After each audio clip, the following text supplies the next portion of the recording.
The Benjamin Dixon Show is only possible with listener support. Go to www.patreon.com/The BPD Show. It's Wednesday, September 22nd, 2021. It is literally a new season. It is a new day, the first day of fall. And that means it's time for change. There's some things that we're just not going to put up with in this new season that we have tolerated from this system for so many years. Let's unpack that today. Up first, On the Clock with Georgia Ford.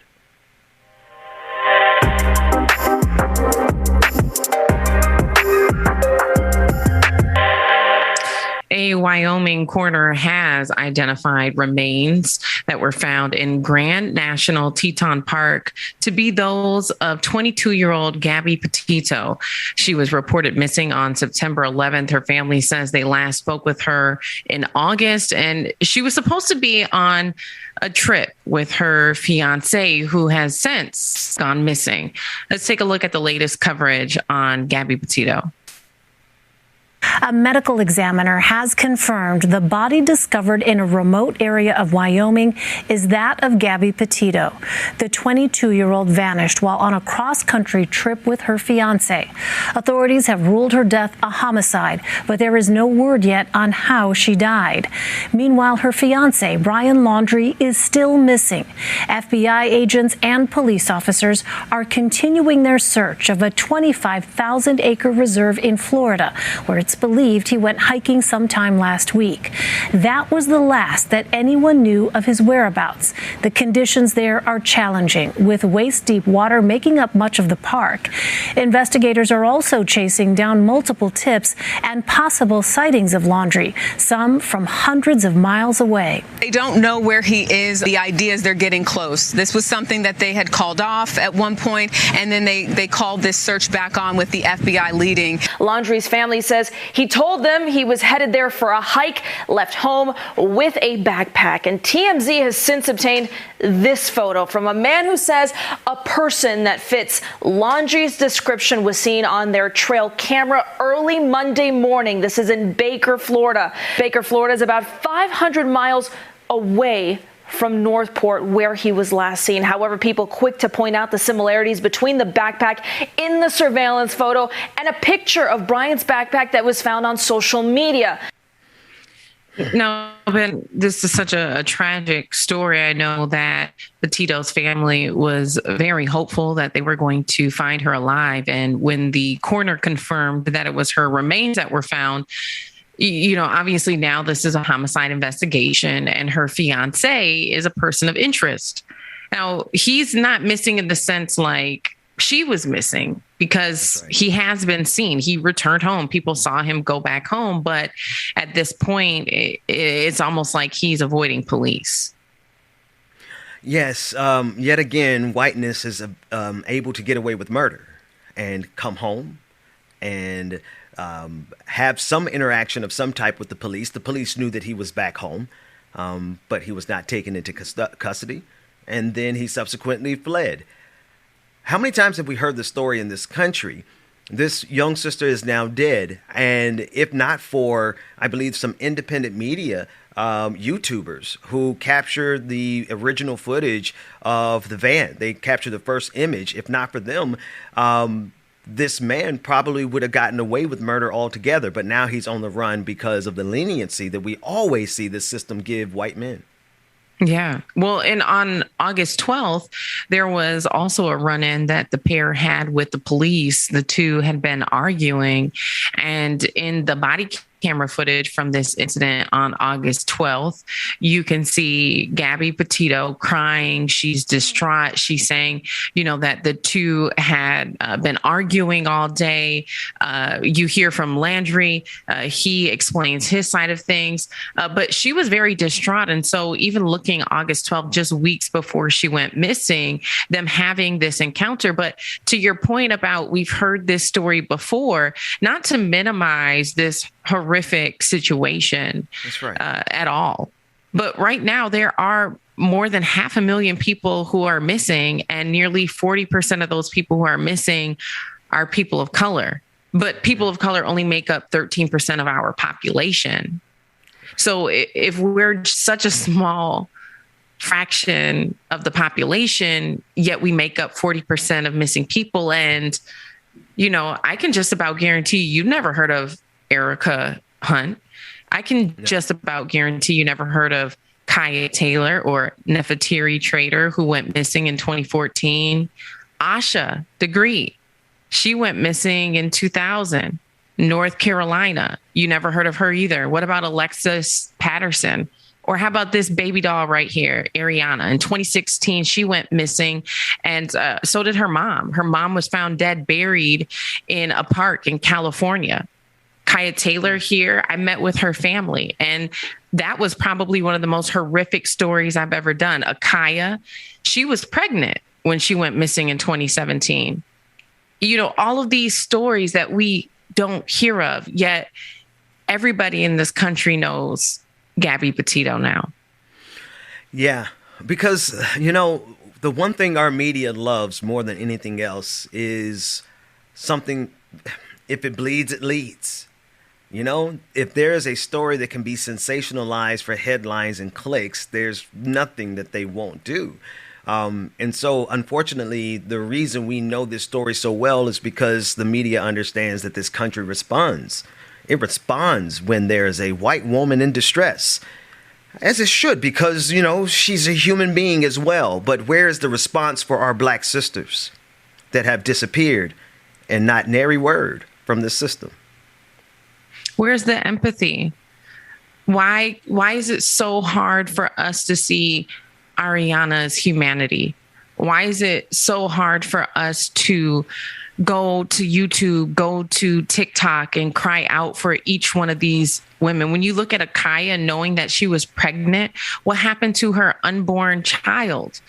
Where is that same empathy and that same urgency? Why is it that FBI is not deploying their resources to have investigations done in the same way that they did for Gabby Petito? We've seen this over and over and over again.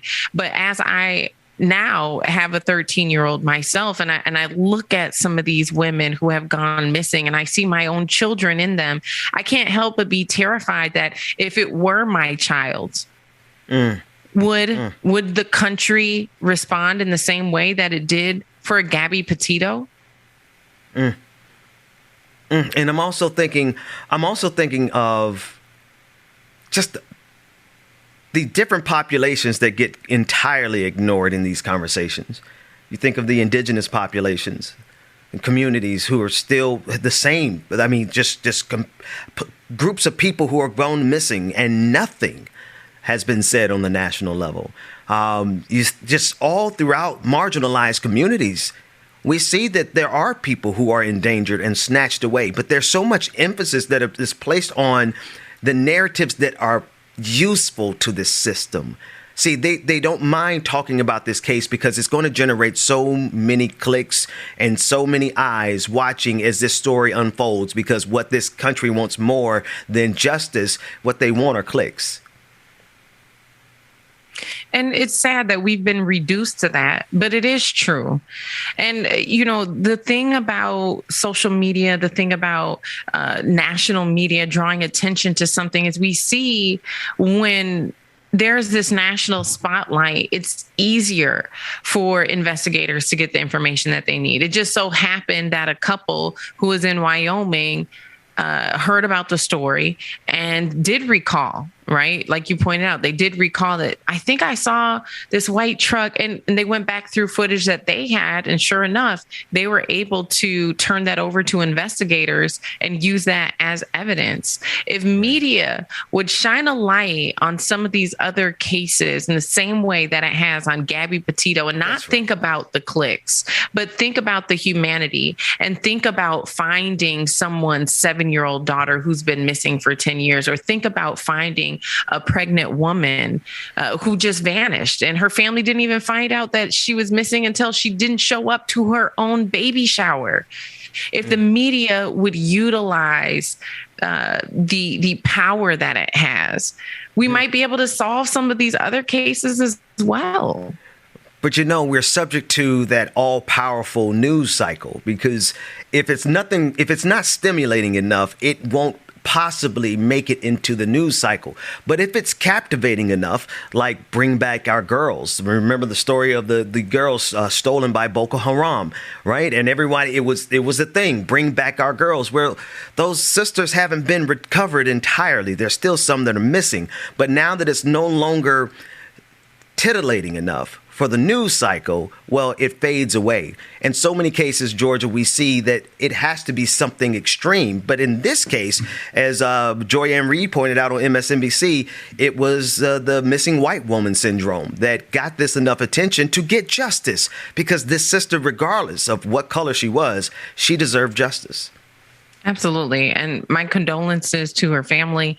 I truly hope that Laundrie starts to cooperate with authorities and comes forward and takes accountability for whatever role that he's had in her homicide. He knows something, and to your point, Ben, more than 700 Indigenous people went missing near the same place where Gabby's body was found between 2011 and 2020. But nobody ever heard about those 700 Indigenous bodies that were found. One thing that I've been exploring and covering here in Minnesota is the mounds.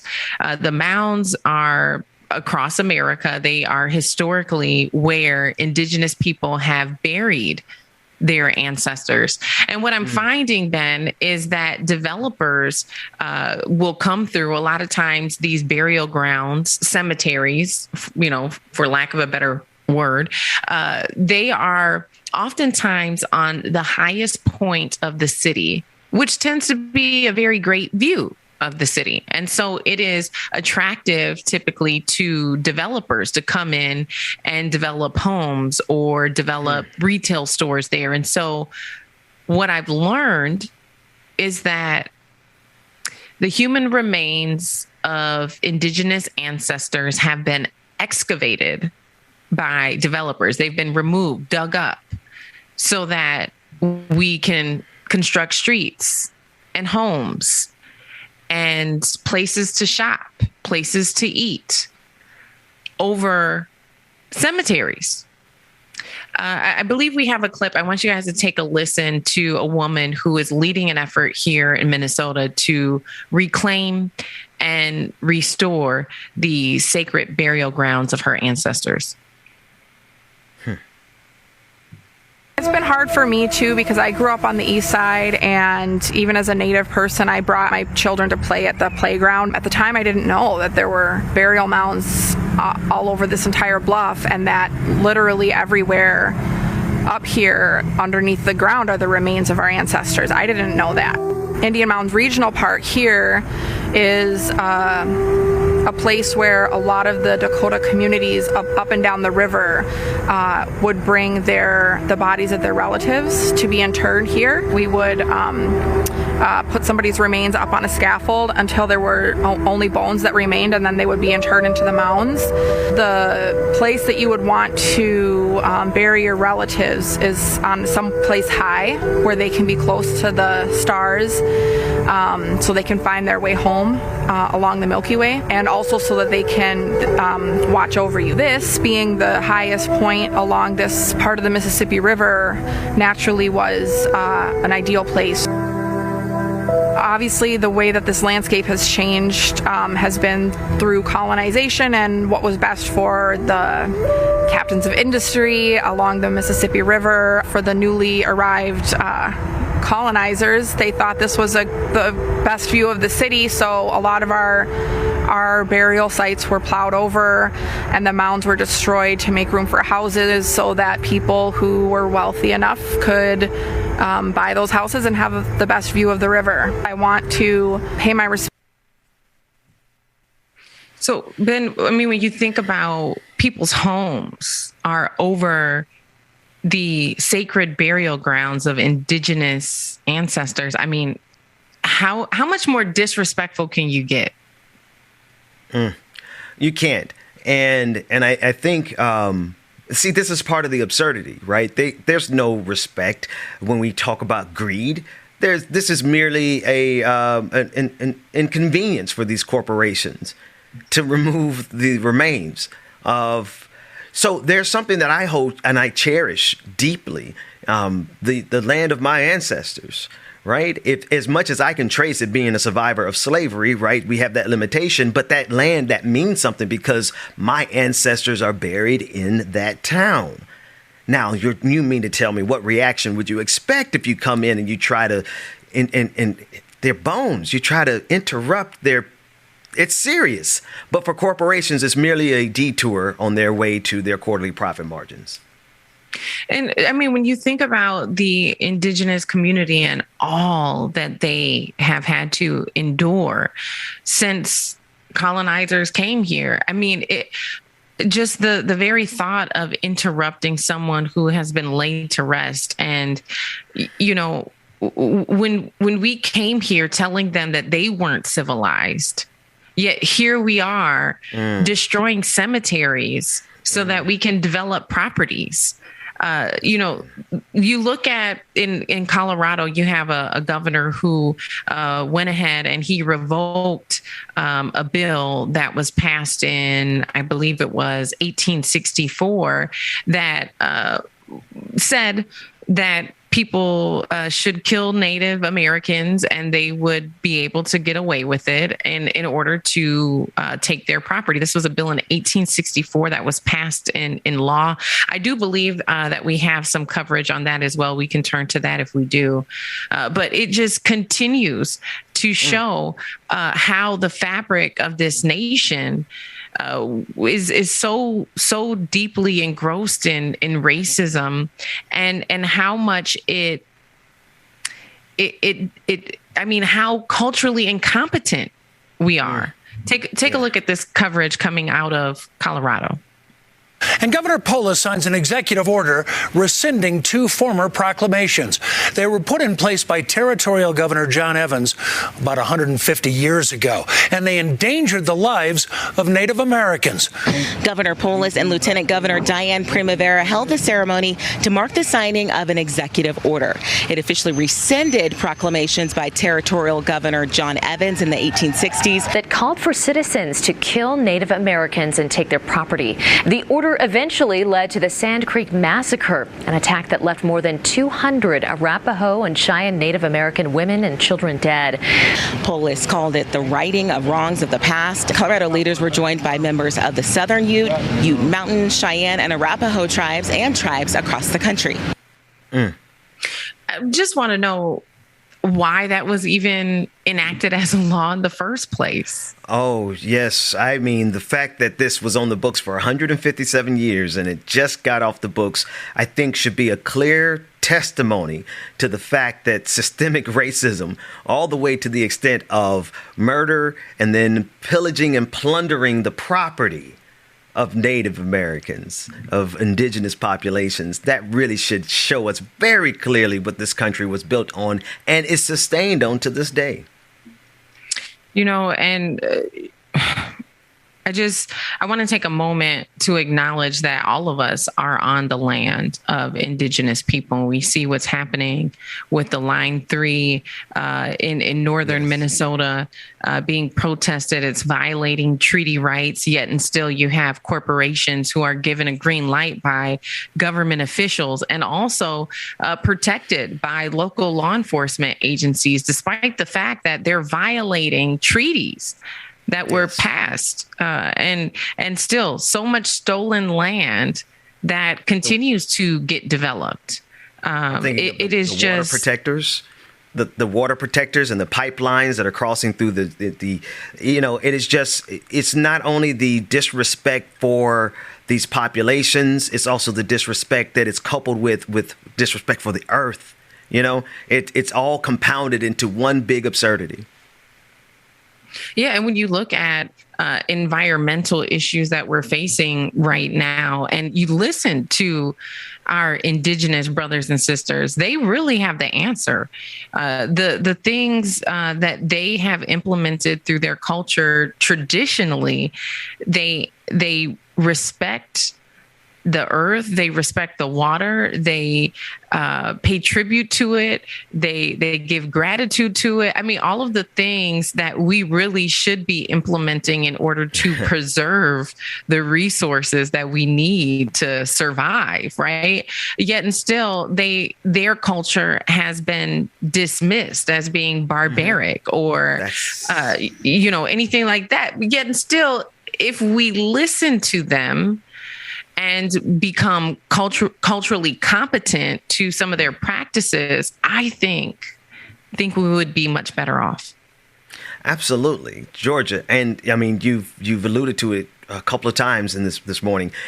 The nerve of these barbarians to refer to our native comrades and colleagues and friends as uncivilized when we are trying to literally survive the barbarity of colonizers to this day. And now, Ben, I know that you have been following some stories this morning as well. Yeah, so we're taking a look at President Biden's speech before the UN, particularly one sentence towards the end that got a round of applause and a standing ovation, speaking to the fact that we are no longer engaged in a 20-year war in Afghanistan. But it's the sentiment about it that I want us to take a look at and consider for a moment. Let's run the clip. For the first time in 20 years, the United States not at war. We've turned the page. All the unmatched strength, energy, and commitment, will and resources of our nation are now fully and squarely focused on what's ahead of us, not what was behind. I know this. As we look ahead, we will lead. We will lead on all the greatest challenges of our time, from COVID to climate, peace and security, human dignity and human rights, but we will not go it alone. We will lead together with our allies and partners and in cooperation with all those who believe as we do.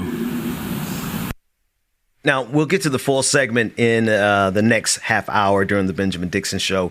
But, Georgia, it's the fact that, yeah, I do recognize, and I think Joe Biden should be applauded for pulling us out of Afghanistan. We know that it was problematic, and there are so many things that need to be answered for, but we all agree that the war needed to be ended, and so we salute him for that. That was a great decision. But let's be clear, the United States is still engaged across the globe, whether it be proxy wars, whether it be our still limited engagement with the war in Yemen by proxy of Saudi Arabia, and our continued relationship with that barbaric regime. I think we need to be clear that we are not at a state of peace. And while we can celebrate the end of the Afghanistan war, we have to be very sober about our engagements that this empire is still engaged in. Well, and I think the fact that he's trying to portray it as though we rather are not engaged in war anymore. I really wonder, as the Biden administration, right, we're still at the front end of him being in office, but as we approach the end of his time in office, how will this be reflected upon? Will it be reflected upon as a victory? I think we're seeing him trying to take control of the narrative, trying to spin it and make it seem like it's better than what it really is. It's, the typical thing that we see politicians do, the smoke and mirrors, right? But when you compare that to what Trump did, right? If you're not up there at that podium speaking facts, if you're not up there telling the truth, and you're able to just lie to the American people, I mean, really, you're no better than Trump. Because if we extend that, and I think this is our responsibility is to call balls and strikes here.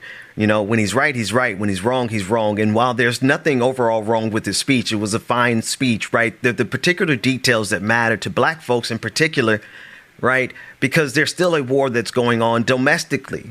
It's the war on the black community. We can't declare ourselves at a state of peace when the very weapons of our warfare here in the United States, in the streets of Ferguson and every small city, are literally the machines that we had overseas. And so while we still have empire outside of the United States of America, it is a direct line to the domestic terrorism that black people suffer at the hands of the police state internally. Oh, absolutely.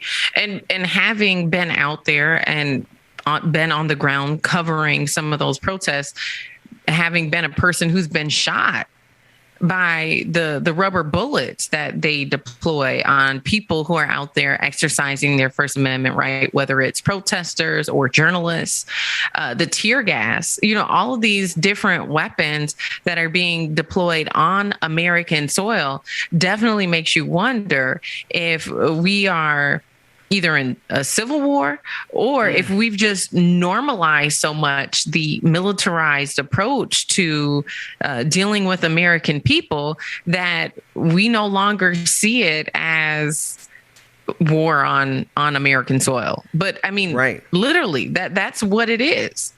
Exactly. Absolutely. And we have to reject, one of the things that we have to reject going forward is this idea that so long as we individually have peace, that we are at a state of peace. Our peace oftentimes has come at the expense of so many other people across the global south. And so we have to be sure as we listen to this language, we cannot allow ourselves to be culpable with the oppression of any people across this globe. And I think as black people, we have to draw the line and say, yes, we applaud everything that you're doing right. But let's be very clear and very sober. The United States is still engaged in too many wars, either they be proxy, cold wars, silent wars, whatever wars. The United States imperialistic hand can be felt in every corner of this globe. And before we're out of time, Ben, I do want to point out the fact that it was announced yesterday that COVID has officially surpassed the amount of deaths, making it the most deadliest pandemic in the U.S. ever. Prior to COVID, the 1918 flu was the deadliest. And so now with more than 675,000 people dead due to COVID-19, we have surpassed that number. Yeah. And we have far greater technology, so much more information, everything that we needed to prevent that number from going over, I don't know, but 100,000. It was a novel coronavirus, and so we were not prepared for it. And so there were going to be people who died. But I think we could look at the totality of the fatality list and really understand that that's not a product of the lack of technology. That's a product of the ignorance of our moment and the incompetence of our leadership.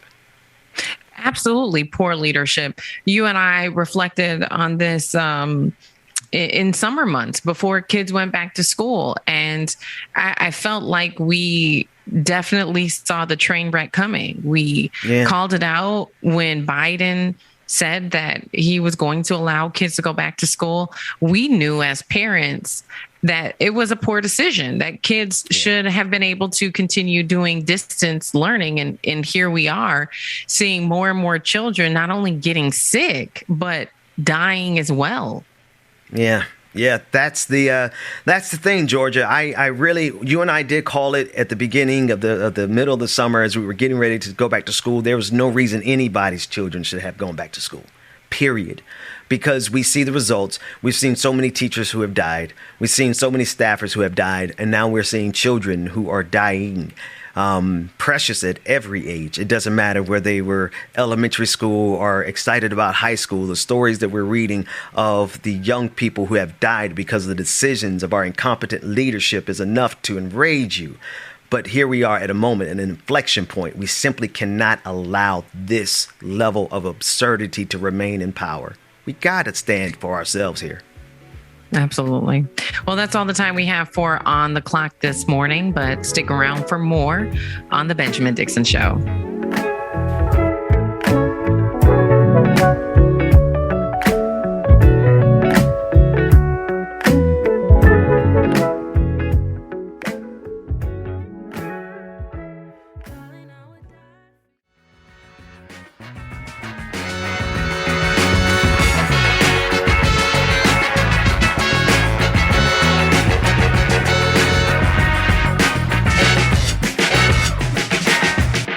The Benjamin Dixon Show is only possible with listener support. Go to www.patreon.com/The BPD Show. Welcome back. It is Wednesday, September 22nd, 2021. It is the first day of fall. And it is Wednesday, which means it is DJ Exclusive's day off. But I have called an audible and I've thrown him a text message. I'm like, bro, I need you if I can have you, because it's just not the same without my brother from another mother who's normally on the screen with me, DJ Exclusive James Bubba Williams. So, hey, we'll get there. I want to, in the meantime, I got to take a look at these clips because we're fighting a couple of fights at the same time. One of them, and I actually think both of these clips that we're going to talk about, they're kind of comical, especially when you consider who's doing the talking. The first clip is from Facebook Privacy and Public Policy Vice President Steve Satterfield, as he discusses the nature of our data and how Facebook uses our data. And I don't know, maybe you're not up to speed on the reality of what Facebook does and what most of these tech companies do. But there's no part of your existence online that these companies are not grabbing up and compressing into their data, into their archives, into their algorithms so that they can maximize their profits. Let's just be clear. We are the products. But let's take a listen to what this Facebook vice president had to say about it. We don't see data as something that people give us in exchange for providing our services. We see data as something that's we use to provide the service to them, to provide value to them. Let me repeat the quote. We don't see data as something that people give us in exchange for providing our services. No, that's literally what we're doing.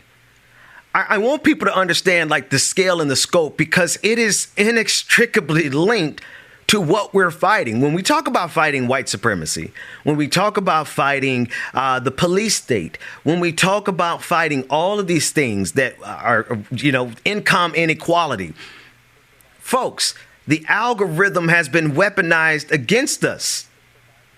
We got to be clear. We're not just fighting bigotry. We're fighting how bigotry is able to leverage technology. And Facebook is complicit with that. I don't know if you remember Cambridge Analytica. It was the organization that Donald Trump used in 2016, which took all of the data from Facebook that it can get through its app, and it used that data to process a victory for Donald Trump. I mean, you really have to be able to see the immense amount of power that Facebook gets from our data. And so, no, this is quite literally what the people are so committed to connectivity.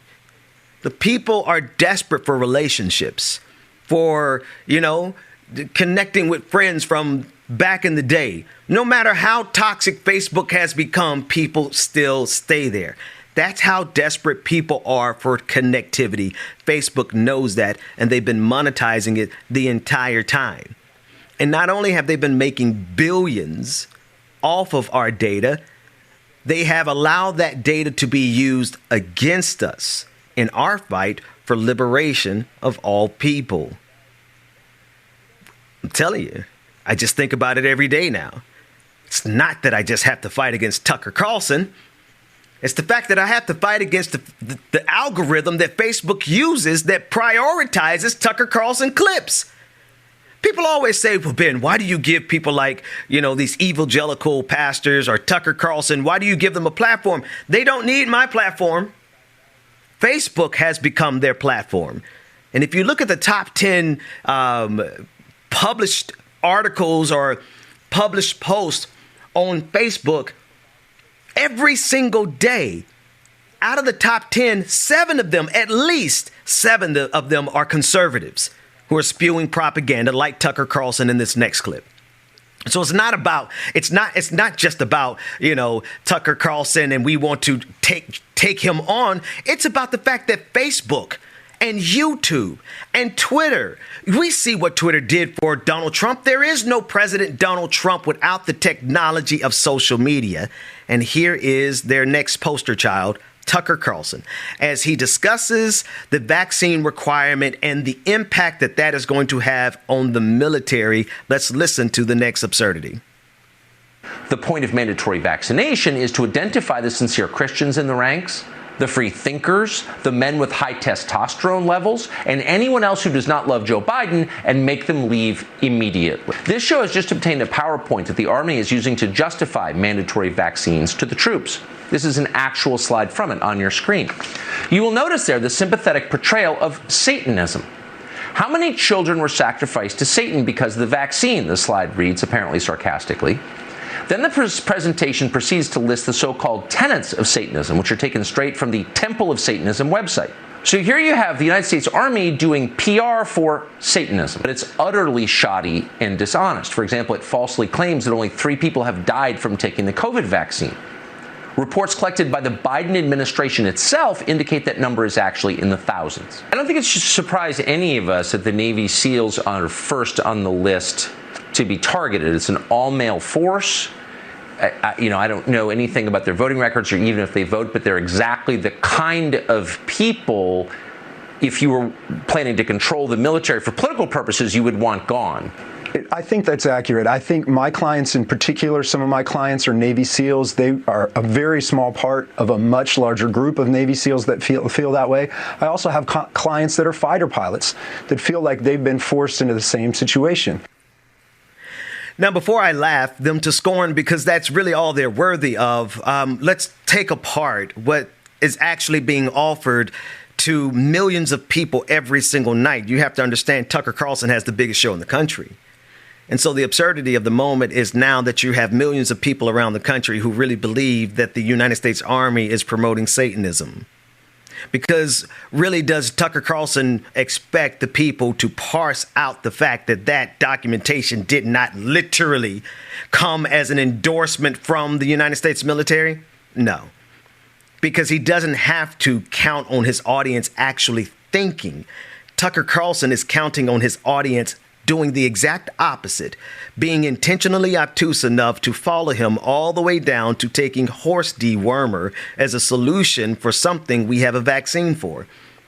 But that doesn't matter because he's not here to help anyone but his bottom line. Do you know that this incompetent white man makes about $7 to $8 million a year to lead people to their deaths? I mean, that's one hell of a deal. I mean, if that's a temptation, not for me, but for some people, I imagine there are many people who would get on the international stage of Fox News and tell people to take anything. Well, hydroxychloroquine, for example. I mean, to Tucker Carlson, that's perfectly fine to sell versus the vaccine because there's no victory in it for Tucker Carlson. The vaccine doesn't do anything for him because it does not inflame the situation. See, the vaccine is our way out, folks. Plain and simple, or at least it was up until the point now that because the pandemic has spread so wildly throughout this country, because of people and voices like Tucker Carlson, there's a possibility that a variant will emerge where now we have to sit for another year, 18 months, for a new vaccine because of propagandists like Tucker Carlson. But he doesn't do it by himself. He has some assistance. As always, our daily dose of evangelicals. I want you to take in consideration the type of sermons that are being preached around the country. Bring up the very first one that you have, Dwayne, because if my memory serves me right, this one is contextualizing the entire battle, not only around COVID-19 and the vaccine, but everything that we are hearing from these white evangelical conservative pastors is something along the lines that says that every single person that disagrees with them is somehow serving the devil, and everything that they do, no matter what it is somehow obviously serving God. Let's take a look at this first clip. He declared war. That's a major charge. Let's investigate what that means. For the time of man, since the very beginning of time, war has always been an effort to reestablish harmony according to whatever deity that you fight for.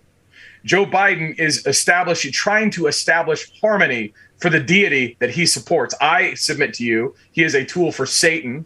I submit to you that this is a war primarily of the mind. They come in through the eyes, come in through the ears, and they try to control. And this is my word of warning for patriots, for Christians, people who love America and want freedom to continue. Don't take the bait. Don't pull the trigger. Don't participate in a false flag type situation, because what they're trying to do is they're trying to get people who are righteously angry to do something that they can then justify as a fig leaf in their mass propaganda media to convince everybody else who is otherwise already on their plantation, to convince the slaves that they need to go against the war, the people like you, people like me, are trying to fight for their freedom too. And so the way forward, and this is where I would have people, don't comply. Don't do it. The way that you break this enemy is not by putting bullets in people's heads. I mean, that is not going to solve this. We are not there yet. The way that you break this enemy is you don't obey him. You don't do what they say. This man, Joe Biden, he's a tool for Satan. Do not equivocate on the truth. He's breaking the Constitution. He hates God, and he cannot make you do anything that you don't want to. That's the truth. All we like sheep have gone astray.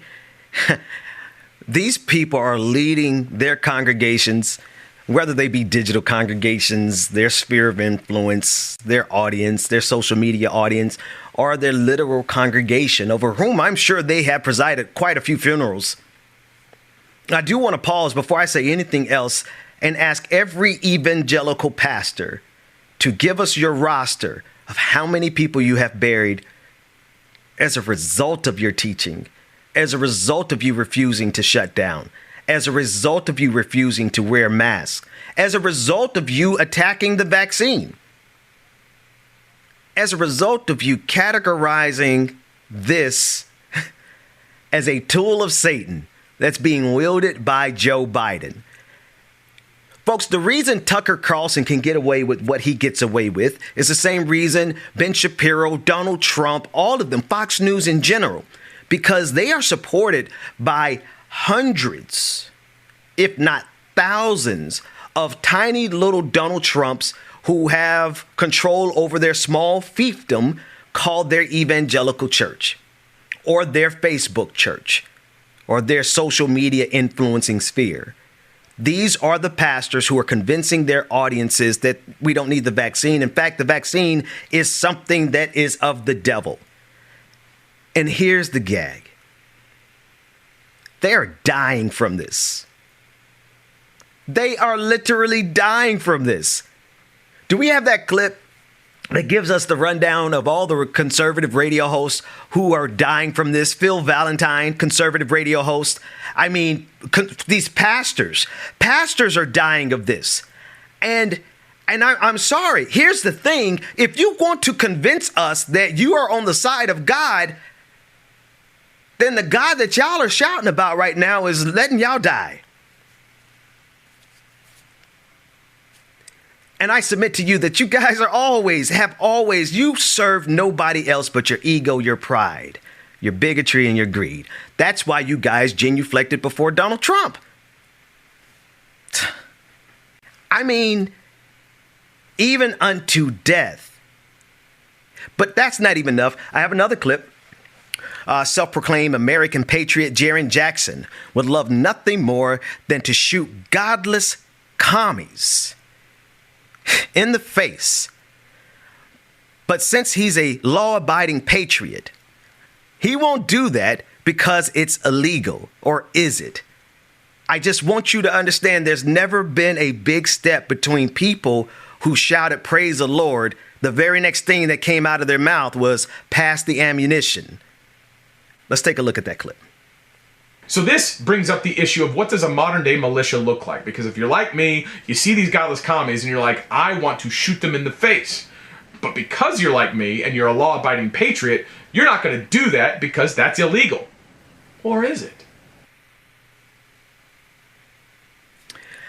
I suggest to you that these are the videos I present to you. These are the video that the algorithm picks up.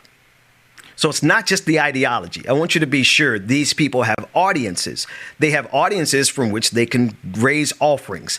They are able to raise offerings and grow their platforms. This is why you see so many copycat versions of this. Everywhere you turn, there is some version of an evangelical pastor / teacher / YouTuber / conspiracy theorist / prophetess / prophet who's using technology in order to spread messages that are going to get even more people killed. There's literally nothing about this pandemic that required nearly 1 million American lives. But it's the greed, right? It's the bigotry. It's the commitment to white supremacy. It is a commitment to their own personal ego and self-aggrandizement, because it's more important for them to get on these internets and to benefit from the algorithm that, by the way, pays them pretty good. They're not only getting famous off of destroying society, they're getting rich off of destroying society, and the rest of us are left here. Well, actually, here's the flip side of it. Take a look at this clip. In memoriam, are any Walking Dead fans out there? I don't do this to mock them, even though I guess I am. Some of the same people who are preaching these anti-vax, anti-mask messages are the people who are dying of this pandemic. So I want the audience to really take in consideration where you're getting your information, because where you get your information today is a matter of life and death. In memoriam of all the conservative radio hosts who didn't make it through the apocalypse. Right-wing radio host is truly gunning for the most dangerous job in America title. At least 7 radio hosts and high-profile anti-mask and anti-vaccine advocates have died from COVID-19 in just the past few weeks. Before catching the virus, the conservative crusaders had shared conspiracy theories about vaccines, told supporters misinformation about the virus, and even held rallies in opposition to mask mandates. And it's this kind of misinformation that has resulted in these sickening, sobering, and largely preventable stats. 1 in 500 Americans have now died from COVID-19. The virus is currently killing roughly 1,900 Americans per day on average, a 33% jump over the past 2 weeks. The overwhelming majority of those deaths are among the unvaccinated. Turning minutes into hours into day. I'm thinking about the situation.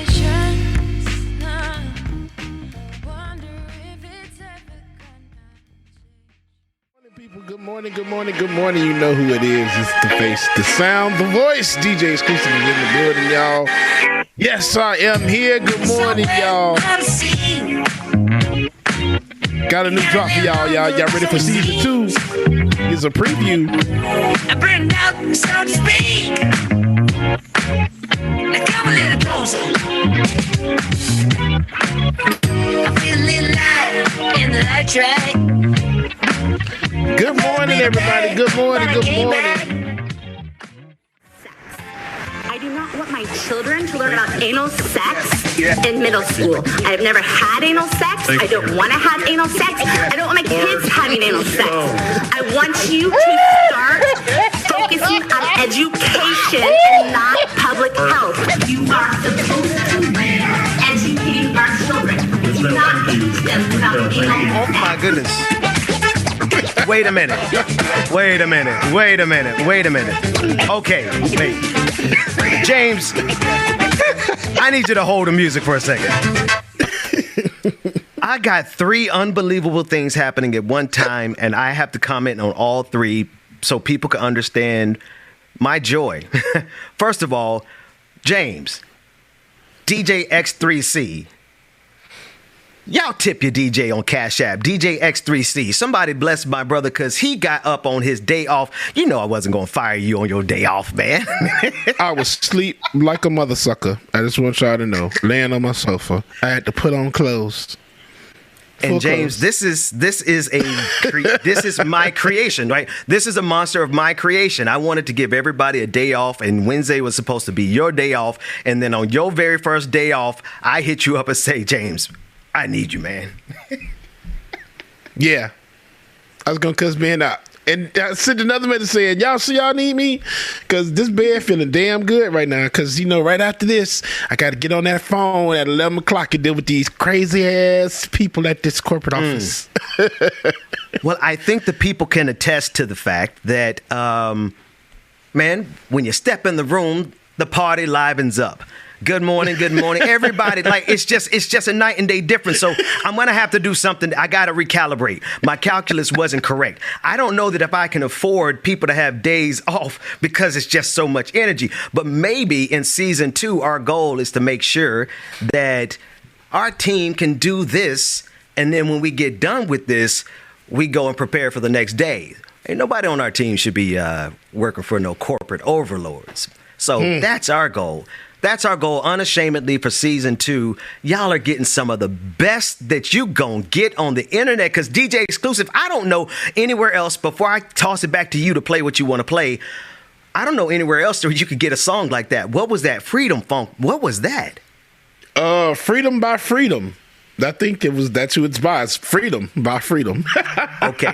So I need to hear a little bit more of that, because at the same time, this is the third absurdity. At the same time, we were doing all that as you were making a sacrifice for your boy. I appreciate you, man. And we were listening to that jam, Freedom by Freedom. We also had to listen to Cornhole Karen screaming in the microphone about how she doesn't want her kids. I hope no kids are up watching this. I hope all the kids are at school, because she wants to make sure that your kids don't have anal sex. And she's at a school board meeting, bro. She's at a school board meeting, and she's making it seem as though this is a book that is being taught in school, when this is a book that's like in some library somewhere. So God forbid there's a book in a library that makes a reference to cornholes, and then she goes and Google it and goes on this tirade. Can we play it real quick one more time, Dwayne? Ladies and gentlemen, Cornhole Karen. Here we go.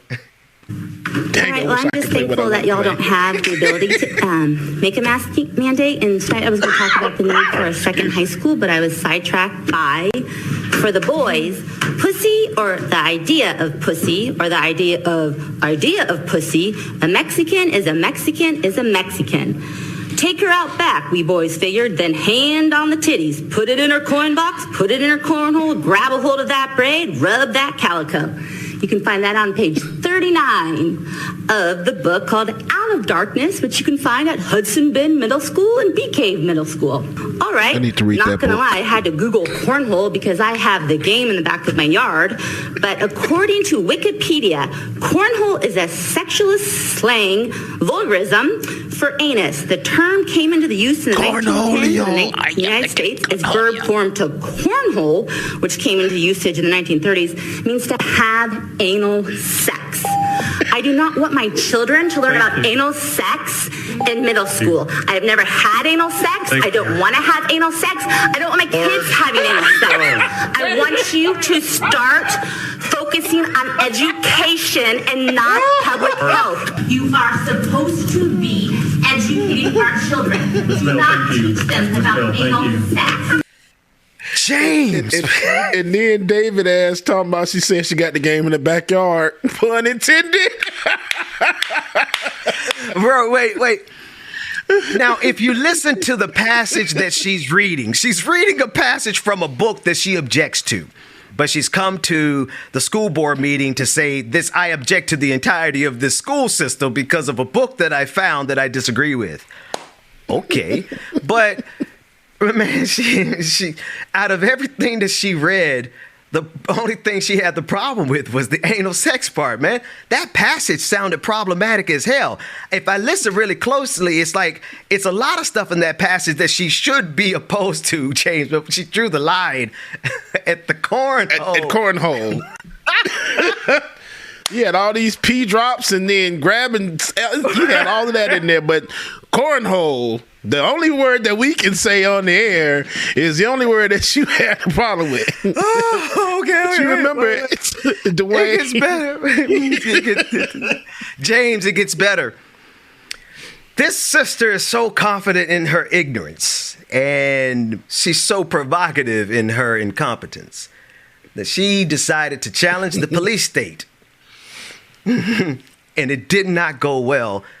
I give you Cornhole Karen Part 2. This is what happens when keeping it real goes too far. I have to identify myself. Yes, you do. Actually, I don't. It's called common law. You should read up on it. I do not. Okay? That's the same so chick. We both know that I don't. I am a woman of God. This is my right as much as it is yours. Bruh. This is my land as much as it is yours.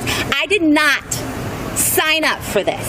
I am a Christian woman of God, and you are not going to put your disgusting rules on me that are false and not true. I will not have it. Do you understand that? I will not have it. I'm sick of being bullied. I'm sick of being lied to, and it's not going to happen anymore. Do you understand?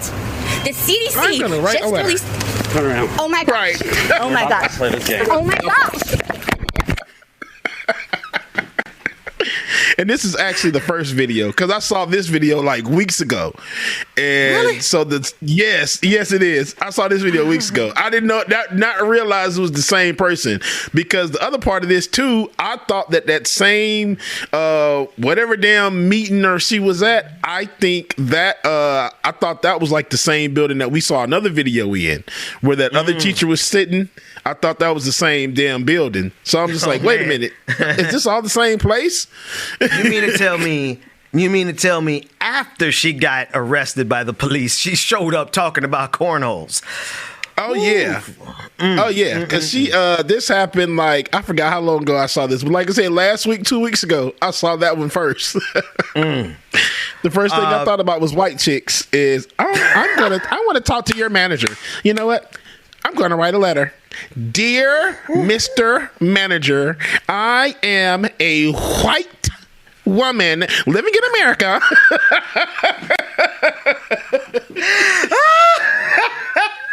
See, this is what happened when y'all wake me up in the morning. I ain't slept, ain't had no coffee, ain't smoked no Black and Mild, ain't had none of that. So y'all gonna get all of it today. Goddamn it! Good morning, y'all. And you know what, man? I need it all. Let's go to a break. James, may I request that you play that song again, Freedom by Freedom, because I had never heard it and it spoke to my soul. You know me so well, brother. And then just have your way until we come back with Like It or Not with Rebecca Azor after James, DJ Exclusive, the minister of music here, takes us in. It's in your hands, Reverend. Reverend Funny. Freedom! It's all for you. All for you. Freedom!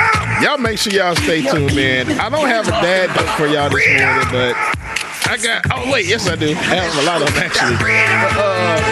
I have something else. See, another reason why I was still asleep this morning is the medicine that I was taking last night.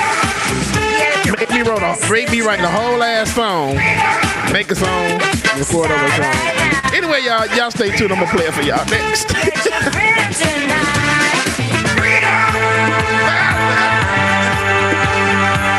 Peter Griffin, yes, and I cannot wait to watch it.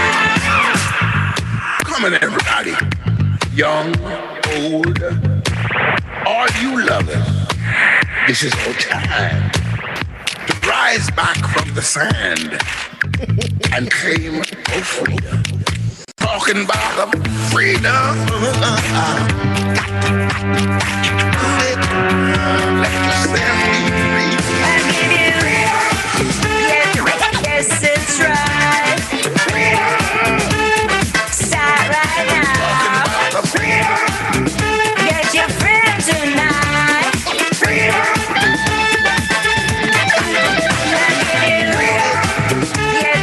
Yes, it's right. Freedom. Let yourself be free. Start right now. Freedom. Get your freedom tonight. Freedom.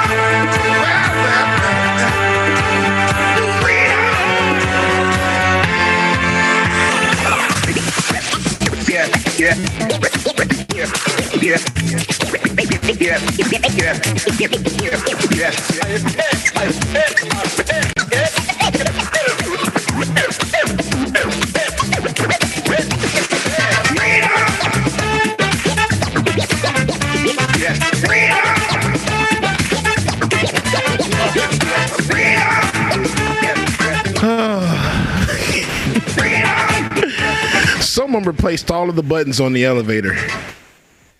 it was wrong on so many levels. Hey, y'all. Last night, my ass. See, this is what happens when you take great prescription drugs. Great prescription drugs. That let's download music and getting ready for season 2. That y'all, I made a damn song. So just for y'all, this is Like It or Not.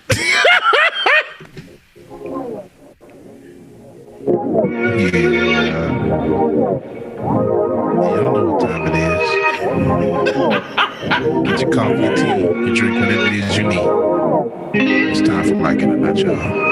Like it or not, going down. Like it or not, it's starting now.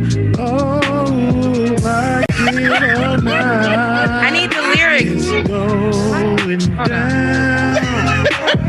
Like it or not, y'all stick around. Oh, Rebecca's oh, it's coming out. You know she got a story for us. Oh, Benjamin is coming through. That's my dog, all through and through. Oh God! I am your DJ exclusive. Y'all know who I am. I stay in the chat room.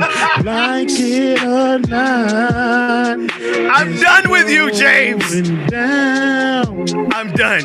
Like it or not, You gotta go. This is about to go. Is this? You got a bridge? Here comes the bridge. Oh, Stig! That's all y'all get. Stig! I loved it. This ain't you on good medicine for your your joints and everything. Oh man. James, this thing cracking up last night. I'm like, y'all just wrote a whole ass song. What is going on? Let me lay down. Like it or not. See, that's what I want to back on it. Down. And he went straight Keith Sweat. He started begging, baby, like it. It was given nasal. It was given straight from the nasal. It really straight from the nose, like right up here. Hey. Like it or not. It's going down. Oh man. James. Listen, Dwayne, I don't know what's going on with my camera. So it's like literally focusing. Yeah, it's like autofocusing. Yeah. We'll suffer it to be so. James.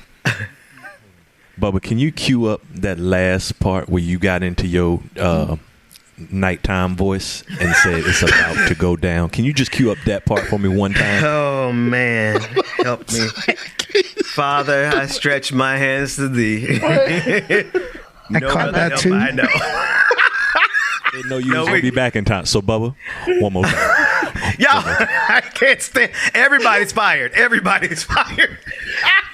How did that get fired on my damn day off? Like it or not, it's about to go down. Like it or not, with Benjamin I like Dixon that. I like starts that.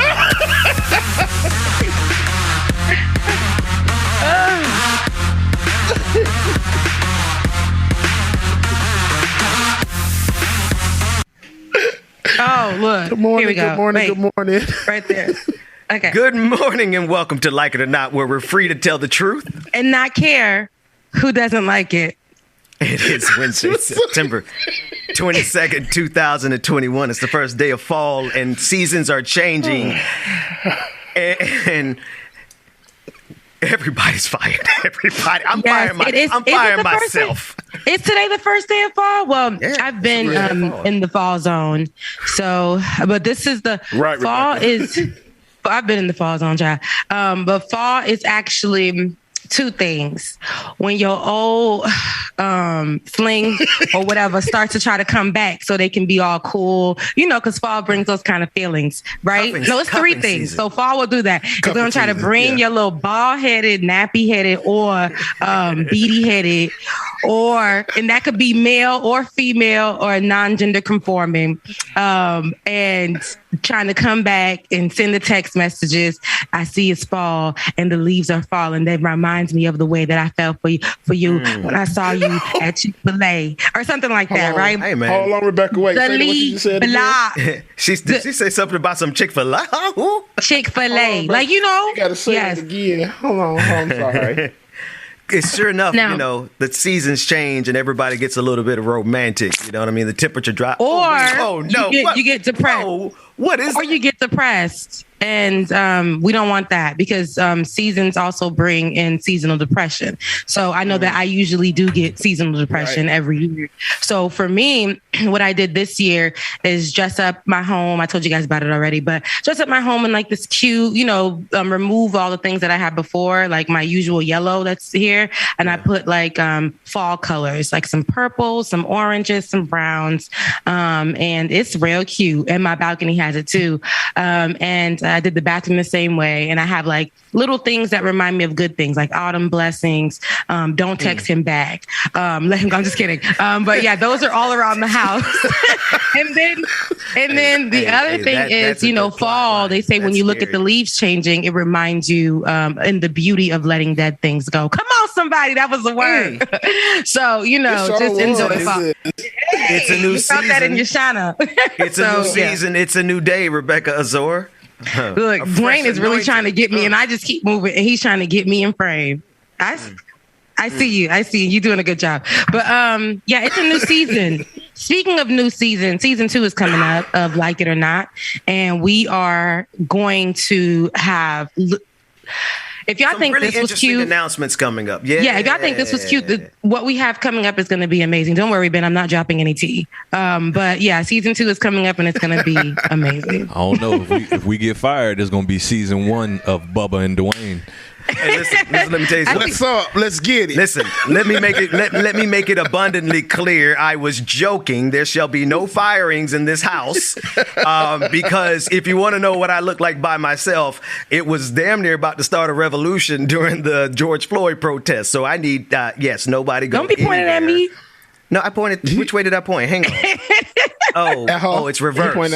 I'm trying to point the opposite way. No, it wasn't her. It was me. But I digress. Rebecca, we always have so much joy when we start because we always end up having to deal with some BS. From me? No, it's not your BS. Oh, not only my BS, but yes, some BS in the world. Go ahead, Ben. I'm sorry. I digress. Tell us about the BS. Before we start flowing. So this morning, you guys know, so I was up. You guys see I'm dressed down today. So I was up or whatever the case may be. And I did my ponytail. And then when I turned around, my ponytail was on the floor. I've told you guys that sometimes that happens. So my ponytail weave was on the floor because I did not attach it correctly. And I was thinking like, let me just, do a quick, whatever. Ponytail's on the floor. I want you to watch how she pivots. Watch how she pivots. So I did hurry up, snatch it, put it back on. And I tried to get on here at the 9:00, but I was like, I can't hold this down. And at the same, hold this baby was hanging on by just the 3 piece. So, but she's on right now. And what's funny is, you guys, I don't know what people call ponytails and extensions or whatever. We can call it anything, whatever we want. But at the end of the day, what is it? It's still a ponytail. Like, it's still not my hair. It's still an extension. So I want to talk about that, a play on words, because that's what America seems to do, right? Even though a thing is a thing, we're not going to call a thing a thing. My ponytail weave this is not my hair. Yes, I purchased it. It's mine because I bought it, but this is not growing out of my head, right? But we can say, your ponytail weave, but we know it's not mine. We know it. So I say that to say a lot of times Americans get so caught up on words, right? Now, when we saw those photos and those images yesterday of those Haitians being whipped Okay. Yes, whipped. Whips, B-roll, right? And I call them whips, and I'm going to tell you why I call them whips. Because everybody want to be so caught up on words. And people are like, it's not whips. Say it. Those are reins that they use to bring in the horses. So were the Haitian asylum seekers the animals? Were they the animals? Because that's what they were doing. And when they were using that, they were whipping them into shape, right? They were using those reins to whip. To do the action of whipping. They use the rein as a whip to do the action of whipping. So I don't care what you guys want to call it or make it or do it. Y'all get so caught up on words like nobody's business in this country instead of looking at what happened. Did you not see where the rope was? It wasn't on the horse. It was on that Black immigrant. It was on that Haitian immigrant. It was on that asylum seeker. It was not on the horse. Let's be clear. Okay, let's be clear. So all of this talk that's happening on social media, where our focus, and this is what I say a lot of times when we make our focus not on the issue anymore, but on something minute like a word, right? Minute like somebody's balls, minute like, what this person said. I just have to put, Rebecca, I just got to put in context for somebody who's listening for the first time. We're talking about the Trinidadian testicular incident with Nicki Minaj when she just drops balls. Instead of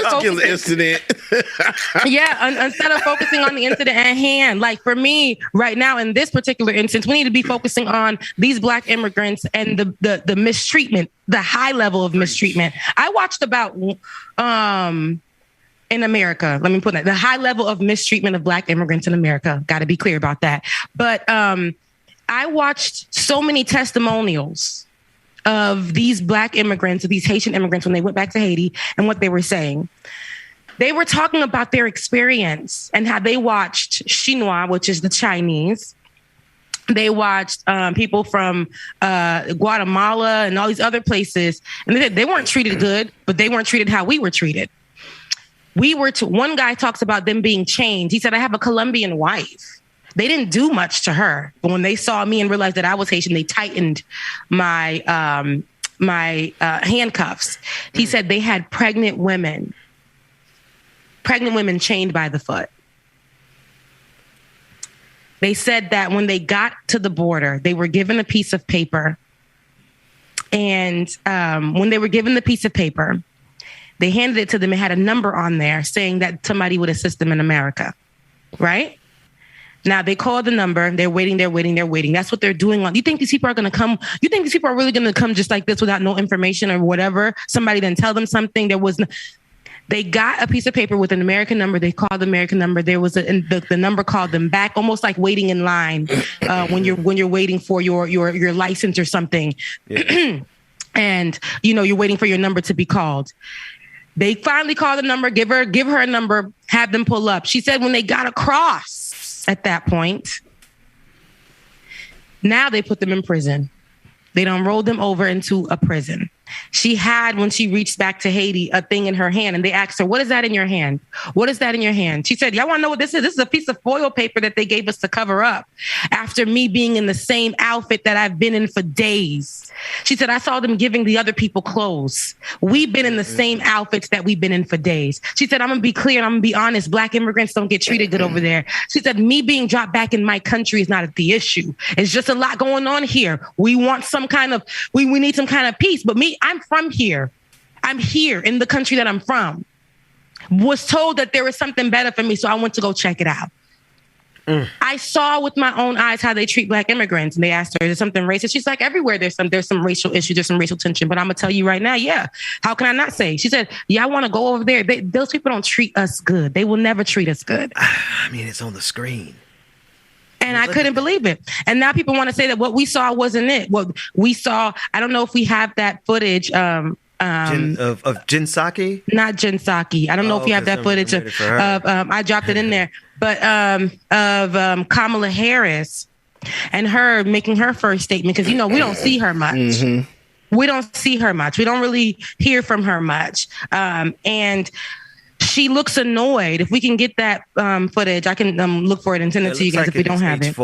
And she looks annoyed. She looks very annoyed in the response when she's being asked. Not this one, but we can hold this one right here. Well, I'm going to get the other footage, the most recent one. But she looks very annoyed when she's asked by reporters about what's going on. And she's just, you know how she moves. She kind of moves like me. She's moving and she's talking and she's saying whatever. And she's just like, it's unacceptable. We're going to do a further investigation. And then it's just clear to see where this woman was missing for so long and happened to be caught somewhere and asked questions about what's going on. And her body language told us everything we needed to hear. But I want you to hear this juxtaposition about of Vice President Kamala Harris and her campaign and Vice President Kamala Harris after being elected. Let's take a look. And then what happens when they arrive at our borders? We who have erected the Statue of Liberty, they arrive at our borders and we say, go back to where you came from. That is inhumane and it is immoral. And so 5 minutes later. Do not come. Do not come. Wait a minute, bro. And I believe if you come to our border, you will be turned back. Whoa. That quite the juxtaposition there, Rebecca Azor.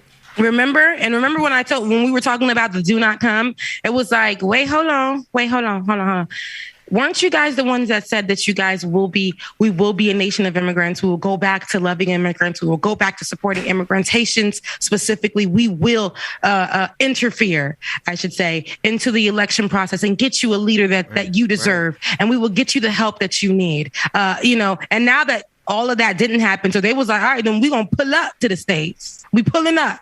We heard that there's assistance there. You guys said it. Pull up, and the first thing that happens right there at the border. And I want to clarify what you guys see, because there were Haitians that were talking, and they were stating that they were going over to Mexico because it's right across the water there. They share that border where they were. They were going over to Mexico to go get food, to purchase food, because they were able to purchase over there. They were going to Mexico to purchase food to bring back to the families and everything on the other side. Right. And those patrols, because somebody's like, they not police. Well, listen, they all the same. They policing over there. So what do we call it? See what they put this word thing. It pisses me off. Yes. They are this is law enforcement, right? And they're over there. And what we call police patrols, all of them. This is law enforcement. This is they're patrols, and they're over the border patrols, and they're over there, and they were stopping them from coming back to go feed their family. That's why that man was like, that's why they was holding on tight to that food, because they had to make it to the other side to give it to their family. That's what was going on. And this is where I say, like, and then the other guy was like, what they're not going to tell you is how, I don't understand why the American media isn't asking us these questions and telling us what was our experience. Because what they're doing is talking about what they hear, what they heard, or whatever. But that they were saying that prison, that border patrol prison, that area, that where they had us, and they told us that we were going somewhere to get help, to seek asylum. And they put us in prison. Can I ask you a question? You mentioned people playing these word games. Who out here is, because I know I saw the clip of Jen Psaki, was it last night or this morning, talking about this is not who we are. Yeah, no, this is exactly who we are, Jen. Exactly. And then, but who is out here talking about the semantics of whether or not this was a whip or versus a rein? Because I want them to. I want them to. You would be surprised if they think there's a difference. You know what I mean? Mm-hmm. Yeah, is there a difference? Oh, sorry. Go ahead. That was no, you'll be surprised, because it's like, I've seen it this morning, like a lot of videos floating around on social media where black people are explaining, hey, a whip is a whip, regardless of if it's reins, a damn belt, a switch from outside on the tree. A whip is a damn whip. You are doing the action of whip, which is a goddamn verb. Whip is a whip is a whip. It don't give a damn what it is. Them damn reins, it's a whip. Damn now, man. But that's what I was saying. The action of whipping, right? I can use my daddy and them can use their belt, right? And they're using it as a whip to do the action of whipping. And I need you guys to understand that. I don't even want to break it down. I don't even want to stay on that, because that's what we're seeing right now is these people getting whipped. They weren't reining in the horses. They were reining in and whipping the Haitian immigrants, the asylum seekers, the Black immigrants, right? They were doing that to them. Why? Because they thought that they looked at them, and they look at them as being animals. Even in the prison that they put them in, they treated them the least favorable. They treated them like trash. And this is what we need to understand.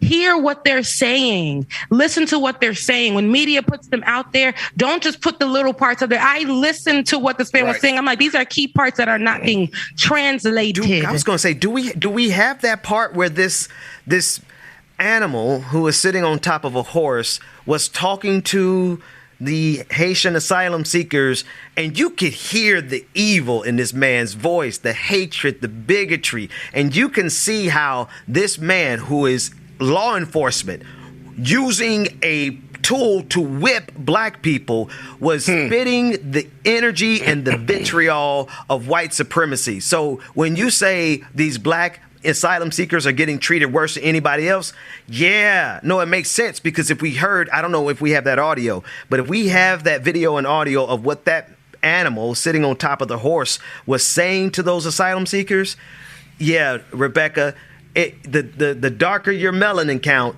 the more horrific you're going to be treated at our borders. That's not even that we're trying to take away from the Afghanians who came here and were seeking asylum themselves and got assistance and were promised, I think it was like a certain amount, 90,000 of them were promised asylum here with help or assistance from the Biden administration. But Haitians couldn't even get looked at. They couldn't even get a side eye. They couldn't even get anything. As soon as they got here, it was get their behinds out of here. They didn't even cause issues. They went to an isolated town that they heard, right? They told them about this route. Do you hear? They had to cross in through gangs, areas where gangs were known to be, when they knew that asylum seekers would be coming through, they would rape the women. They crossed that. One man said he saw people die and not make the trek. They died in front of him. And we have to remember, these are women, children, men, all of these people coming through looking for a better life. They didn't even come to an area to go bother nobody in a city that was occupied. They're in an area under a bridge, not bothering nobody, just waiting for an opportunity. That's all. And they said, even if they brought us back, in the way that they brought us and the way that they treated us lets me know I don't want to go there no more. I don't want to be there. But America treats Black immigrants this way. Did we pull that recent video of Kamala Harris? I believe we have it. Okay, so let's play and let's see what Kamala Harris had to say. Vice President Kamala Harris had to say when she was confronted about the issues happening in Texas. Would want to give them if we met people like Jamie. So Madam Vice President, do you have any reaction to the Border Patrol agents using horse reins to rein in Haitian migrants down at the southern border? What I saw depicted about those individuals on horseback treating human beings the way they were is horrible. And I fully support what is happening right now, which is a thorough investigation into exactly what is going on there. But human beings should never be treated that way. And I'm deeply troubled about it. And I'll also be talking to Secretary Mayorkas today about it. And just as your role as, stemming migration from Central America, are you also going to be looking into, looking at migration issues in Haiti as well? Well, listen, the whole point is that we have to understand Haiti. I mean, talk about a country that has just experienced so much tragedy that has been about natural disasters, the head of state assassinated, and we really have to do a lot more to recognize that as a member of the Western Hemisphere, we've got to support some very basic needs that the people of Haiti have to get back up and to do what folks naturally want to do, be them from Haiti or in the countries in Central America. People want to stay home. They don't want to leave home. But they leave when they cannot satisfy their basic needs. So, yes, this is a concern. Thank you all so very much. Yeah. So, yesterday. I have a recommendation. Go ahead. All talk, no action. I have a recommendation that we can employ immediately if you want to help Haiti. How about France pay back every dime with interest that Haiti has had to pay to it? They're not. But yeah, how about it? If we talk about this. How about the United States well, Rebecca, you can say it much better than I do. I digress. Go ahead. No, go ahead. But you're right. We say this point every single time there's an issue in Haiti, right? How about y'all run us our money that you guys took? How about, every single thing for our freedom? Why do we have to pay for it? Run us every coin, every dollar. Same thing with the U.S. A lot of the resources that you guys have taken that allowed Haiti or Haitians to make money off of their own farming. Run us our money, run us our resources. Everything that you stole, give it back. They won't, because they look at Haiti and you would think that they're coming over here for no reason. This is what the image is on in the. I'm sorry, I'm just looking at the imagery and it's pissing me off. You would have thought, because I was questioning how the hell did they get this route? Who told them about this? They're like, nah, we were literally told if we make it here, call this number. The lady had the piece of paper in her hand showing the information. Oh, wait, can we? But it was almost like a setup. There was a number on a piece of paper.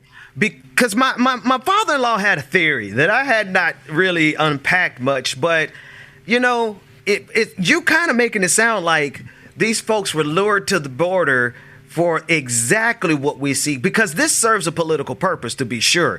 This serves the chaos that was created at the border, serves all of these xenophobic, rabidly racist conservatives who want to shut everybody out except for, white immigrants, right? The lighter you are, exactly, the more acceptable you'll be.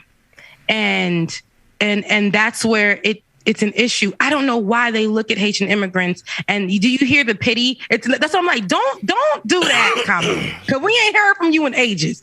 And now you want to say, it was a few things. It's the hypocrisy of it all, from all of them. It's funny. And I don't care, y'all. I don't care, because they tried to clear me and tell me, well, she said. I don't care what she said, because in the same sentence, she also said. And this is what we need to focus on.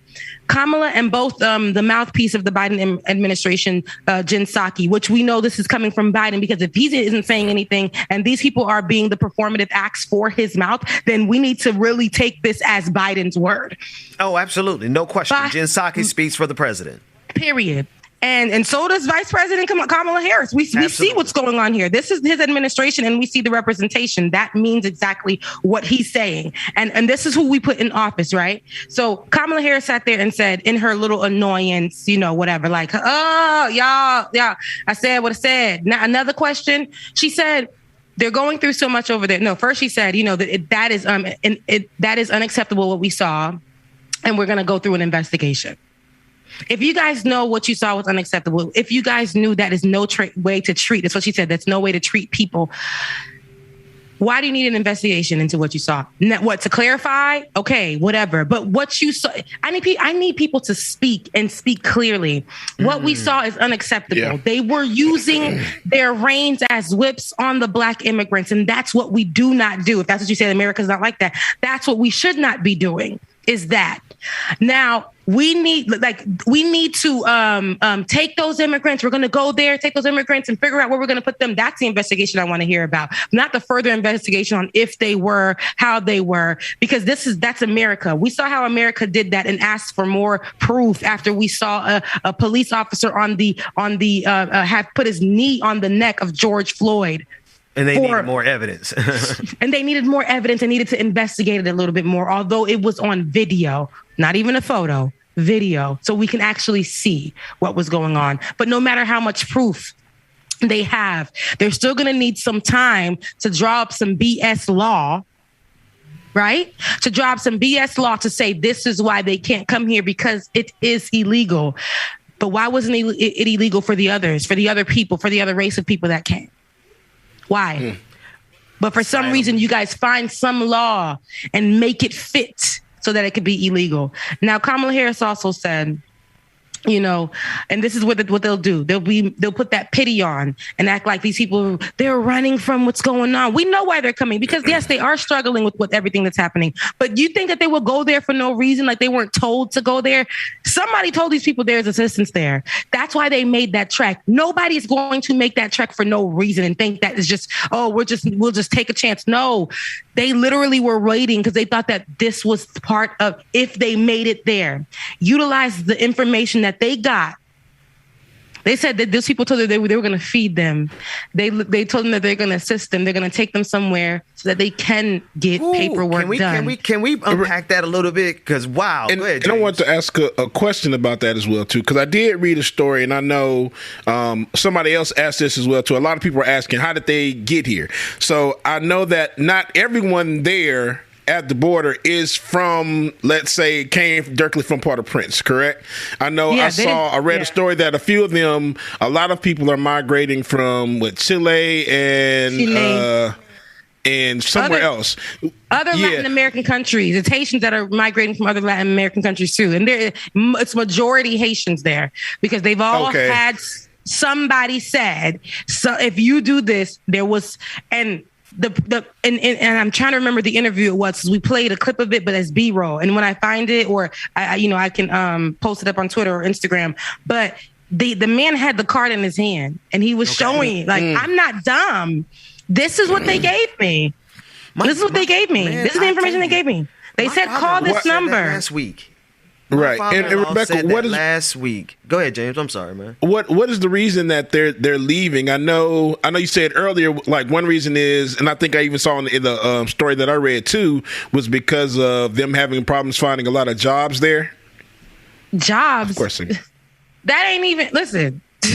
Like jobs have been taken away from these people for ages. They're working for white folks that come over there and take their land, and they're farming for pennies to $1 for white folks in their own country. But that's not even the case. From the earthquake before, there's been a lot of destruction. Not only the earthquake, there has been a lot. Yeah, and that was in 2010. And there was a recent earthquake. Just a month ago, there was an assassination there. The government is broken. There is nothing that they're not listening to the people. They've been in the streets protesting for years over so much corruption that's been happening there. Gangs are taking over the streets over there. There's so much, and people are looking for some safety and some freedom. America knows why they're coming here, but I don't like the pity thing. Like, we're not going to give you help, but Oh, I was going to say, Rebecca. So a couple tell me what your father-in-law. Yeah, I want to hear that. Because and Dwayne, put the B-roll back up again, because the very first thing my father-in-law texted me about this was, he said, Ben, we got to look into who and why they came, because this serves the Republican agenda just too well. The anti-immigration agenda too well. And what I'm hearing you say, and I missed this totally. We did play this yesterday. You caught it. You're saying that the people who came, they came because they were given a piece of information, a card that had a phone number on it that said, come meet us here. We're going to provide you with food, and we're going to provide you with help. And then they get there and they're met with whips and cameras. Sounds like my father-in-law might be on to something. Yeah, no, seriously. And I'm telling you, they won't come and put their kids out and just about to start speaking Creole. They won't just come and bring their kids out just like that, crossing the water. On the other side, I know what they're making it look like right now, but on the other side is the Mexican border, and there they're able to at least get some food and things like that and try to get back over the water and continue their wait process. And here goes immigration letting them know, hey, come on over. We'll help you out. We'll save you. But actually, it took them to a prison. After days and days of that trek, they get there. Now they thought they were going to be taken to the processing where they can be processed for asylum. It was a prison where they watched people. Oh my God! One man said, the guy with the Colombian wife, he said, I saw a pregnant woman being dragged by her feet, and it was almost like they did it as an example. He said, by the horses. Some other people said they, on the side that they were on, they weren't abused, but they were mistreated. So everybody has these stories of what's happening, but they said one thing is for sure: the way they treat Black immigrants. That's how they said it. They said Black immigrants. The way they treat Black immigrants over there is something I can't believe. It's something I can't believe. And that's it. That like people, they got off.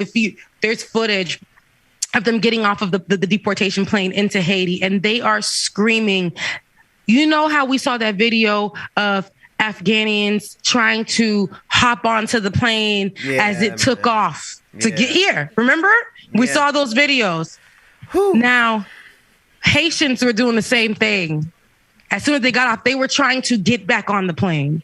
And those people were like pushing them off, just shutting the doors, getting them out there. And like, we're literally not caring and just getting them out of there. And they were screaming and they were crying. They were throwing tantrums. They were fighting each other. They dropped them off. The Haitian police gave them 300 goud. 300, like I said, 300 Haitian money. So they can make the trek back to wherever they're from, even if it's outside of Port-au-Prince. And that was it. $300 in Haitian money is close to not a damn thing. Yeah. It's just turmoil. I feel so, and it really does. It plays, this whole thing plays it stresses me out emotionally, mentally, and all of that, because these are my people, and it's almost like we're made to look.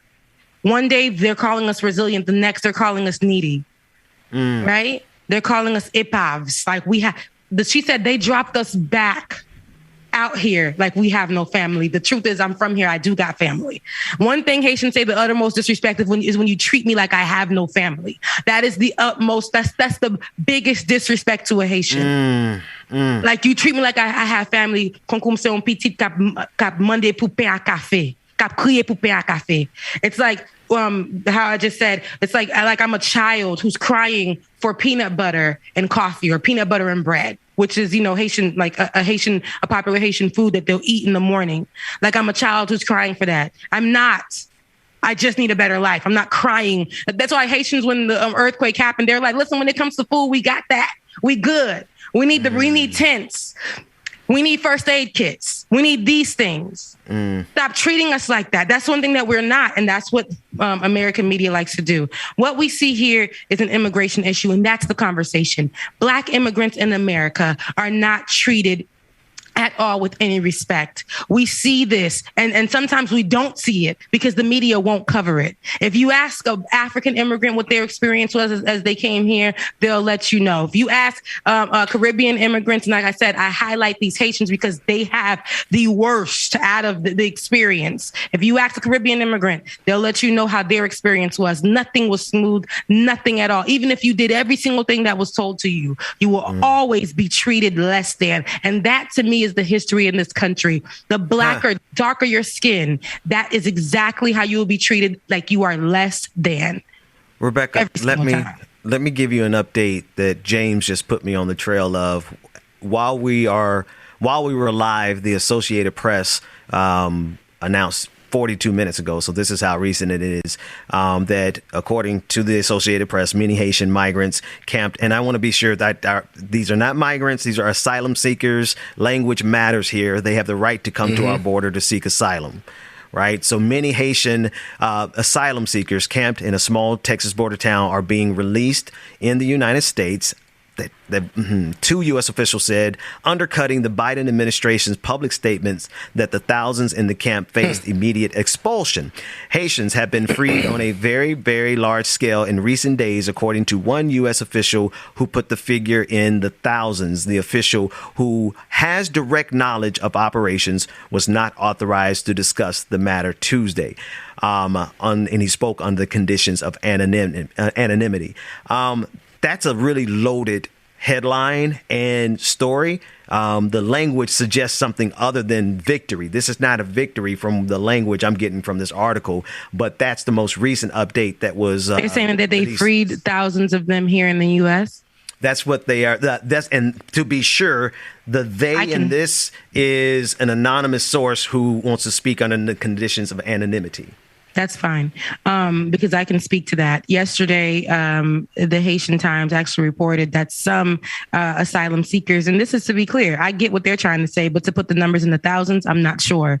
But there were some Haitians who actually did make it through, and they will stay in U.S. awaiting asylum hearings. So among the nearly 14,000, mostly Haitian immigrants camped on the banks of the Rio Grande River. We know that, but some of them were lucky and were processed by immigration officials and plan to head further north from the border town. So this is actually something that is, but I don't think the numbers are in the thousands like they said. What I want to highlight is that it is possible that they're making this some kind of damn Game of Thrones, like they're making this some kind of like challenge for them. Like, oh, if you make it right here, we'll let you go over, we'll let you through, but you got to make it right here. If you can't make it right here, you got to turn around and go back. So it shows you that some can, some made it in. Yeah, we know that. But look at the thousands that are being treated like trash. It doesn't change the fact of what we see on the screen right now, and it doesn't change the fact of what's happening to them in these prisons, and it doesn't change the fact of how this country has historically and right now to this day treats black immigrants and black asylum seekers. I can't imagine on a regular day, Ben, when there were not Haitians coming to this area, when it was probably Mexicans pulling up over this river right here.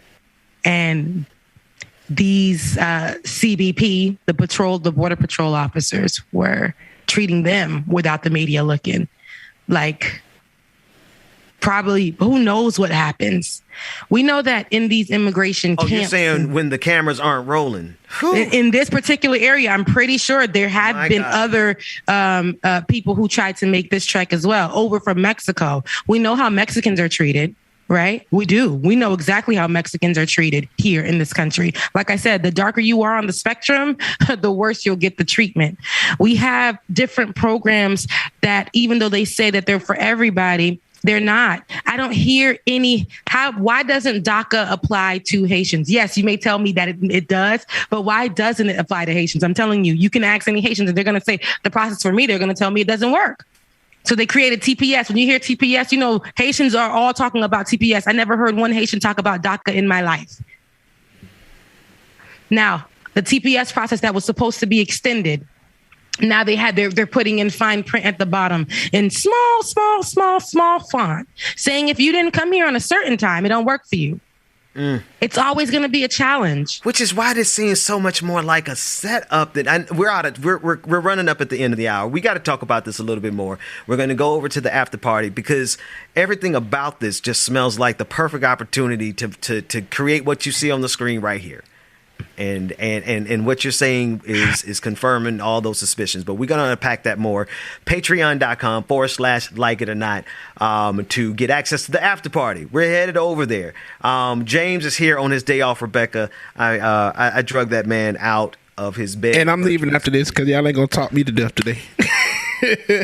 So I'm gonna drop y'all one song, and then I'm going. But I told you, Bubba, do not pull up on your day off because that kind of energy needs to stay at home. So enjoy your morning off in the morning. I told you to enjoy your morning. Because then what's gonna happen tomorrow? My ass gonna be here tomorrow, and Rebecca not gonna be here. She ain't gonna get right. So wait a minute. So take your day. I told you, take your day off. Just for the sake of my integrity, James, I only did it because you told me I could, man. But I ain't gonna bother you.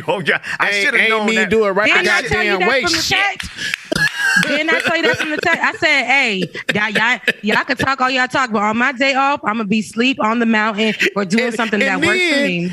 And then, because you know when Rebecca get on, Rebecca gonna talk for the whole hour. I'm like, goddamn, why I'm here? Especially if it's about Haiti. Especially if it's about Haiti, girl. Because I'm like, goddamn, I could have logged out right now. I just could have played my song and logged back out and went back to bed. But now I got to stay up and wait for this man to call me about this goddamn conference call. I told you in Kamala Harris' voice, don't come. Don't come. Well, Rebecca did say James don't come, and I said, well, man, that's great to hear, man. We'll figure out something out about it. Anyway, James, thank you for coming in on your day off. Because it is Rebecca. I'm thinking that you weren't coming on today, and when I saw Will just chill till Rebecca and James get on, wait a goddamn minute. No, wait. Let's be sure because I think people need to understand. James brings something to the equation that is extremely valuable. He is the connoisseur of our community, and we can't do it without you, man. So there you go. Go take the rest of your day off. You need to look tomorrow when I'm off and I'm watching. Rebecca, you should come in tomorrow.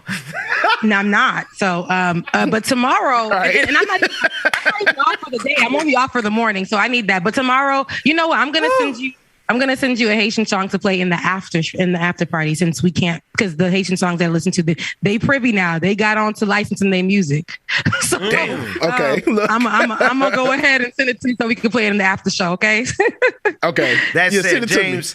Take us to the after party and then disappear, man. I really appreciate you. Love you, mean it. Love y'all. See y'all tomorrow. Oh yeah. Whoa. Look, they can never keep me down, I'm going. And if I ever fail, just know I'll go again. I just never quit, cause I know that every loss may lead to another win. I'm going up. I bet when I land, they gon' tell me it's luck again. See that I'm winning, it's harder to watch. I'm setting the stage, you should give me my props. You ain't got no soul, you lacking the spirit. You talk out your neck, I'ma show you I'm with it. I would really hate for you to sit and watch me win again and win again and win again. I know it's probably like it or not, it's going down. Like it or not, it's about to go down. Stick. My wife looking at me like something wrong with me. You gotta do the body roll on that one. Wait, one shot, everybody. Take a turn, one shot. You know how to pull it Go down. Oh, I like the slow-mo. Come on, Rebecca. Go, DJ exclusive. Go. Oh. You're giving me magic, Bring us back.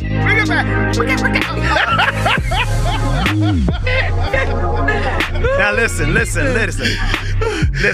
lip bite. Listen. It was the lip bite for me.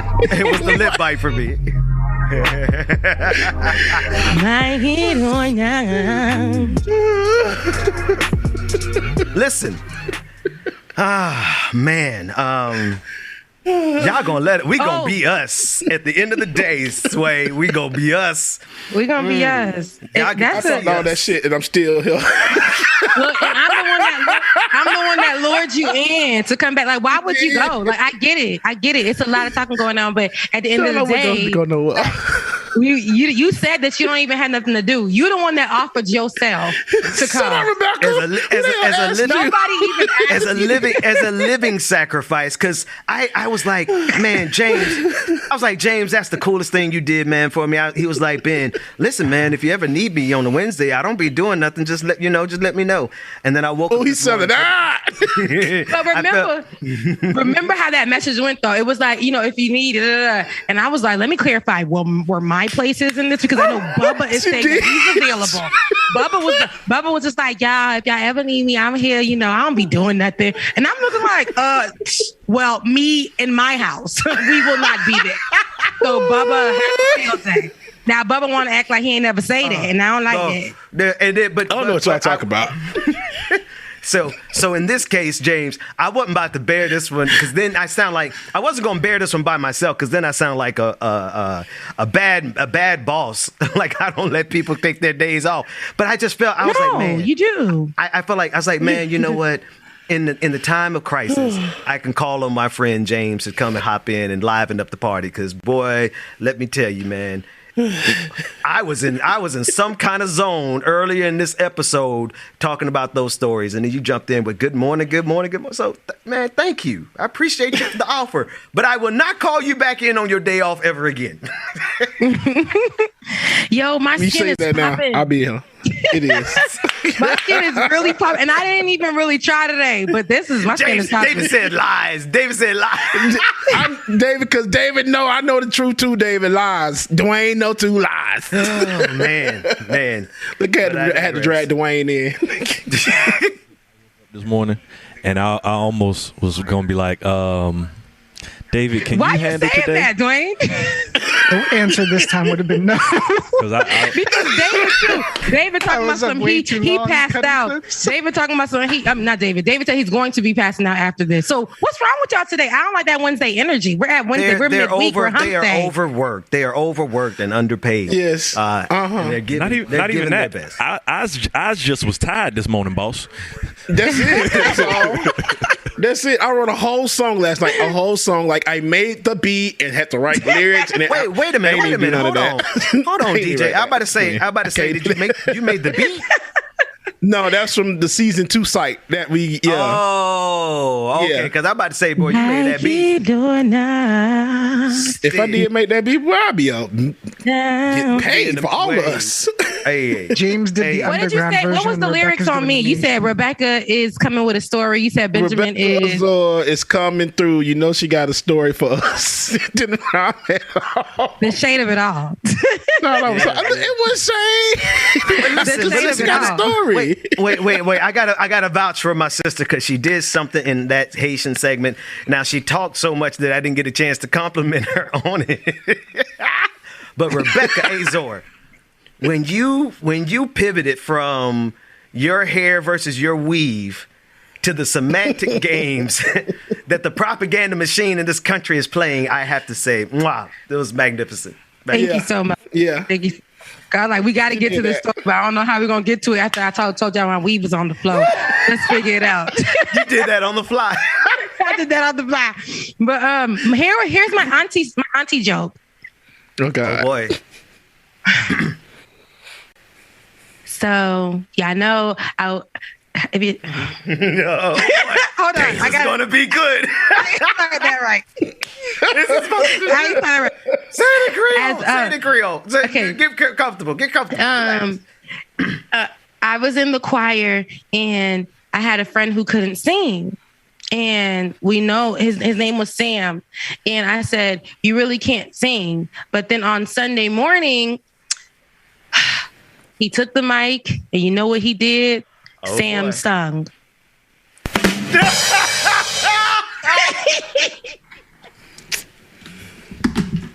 What's the Annalise Keaton meme when she grabbing the bags and everything and leaving? Yeah.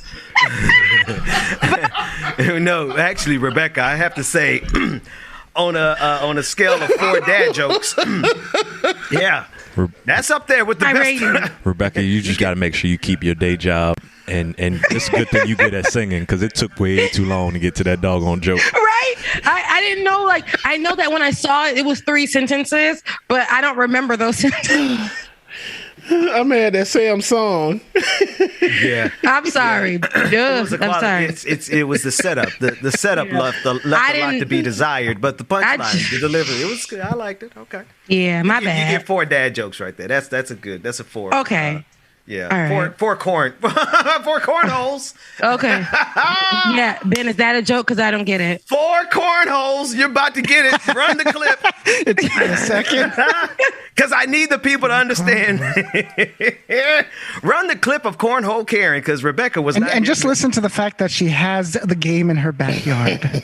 All right, well, I'm just thankful that y'all don't have the ability to make a mask mandate. And tonight I was going to talk about the need for a second high school, but I was sidetracked by, for the boys, pussy or the idea of pussy or the idea of pussy. A Mexican is a Mexican is a Mexican.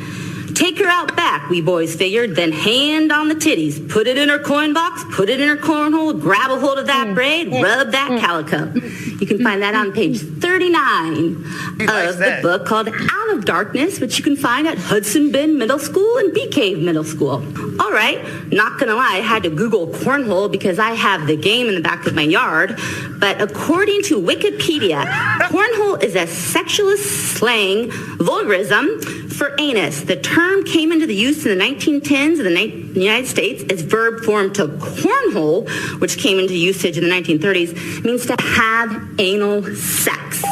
I do not want my children to learn about anal sex in middle school. I've never had anal sex. I don't want to have anal sex. I don't want my kids having anal sex. I want you to start focusing on education and not public health. Educating our children. Do not teach them about anal sex. Listen. What did you First just of all, oh God, my God. I will say, I don't, but it sounded like she was rapping a song when she was like something with the. I was like, hey, but what Just these doesn't know people how are to so quote from a focused book, right? on anal sex. Whatever, I don't even know why that's in the history books. Why? I wouldn't know. It's not a history book. It's a novel. Oh, it's in the book that they got to read. Yeah, It's a so novel in in a the lot of the books that we were reading in middle school too had questionable things, and I remember, our parents coming and trying to, come to the schools and do that stuff, whatever. But what's being taught in these schools and stuff, if it's that bad, just take your kid out of the school. If you don't, whatever. Now, I wouldn't, me as a mom, if I knew that my kid at a certain age was reading about that kind of stuff, regardless if it was sex or something, whatever. I wouldn't like that either. I would speak up about it. But dang, lady, you are going so hard. Rebecca, here's the kicker. It's not actually, according to everything I was able to look up, it's not being taught. It's not being taught in literature. It's not being taught in where did she get it? It's just in the library. It's on the library. Just in the library. And because she read it, they actually pulled it for review. But it's not in the curriculum. Because it's a book that she found in the library that she found at the school. What'd you say, Rebecca? She found it where? She found it in her library. It's in the middle school library or something like that. It's library, not being taught in class. Is it library? Library. Oh my library. God. No. I say library two times. Library. I did say library. Library. I said library. I said library to high school. So then said library. Library. Liberian. Librel?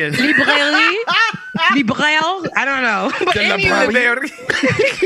The library. Oh, Gazon. Yo, that's really how Europeans be white Europeans talk. That's it's so true. Racist, Rebecca. That's how they talk. They really do.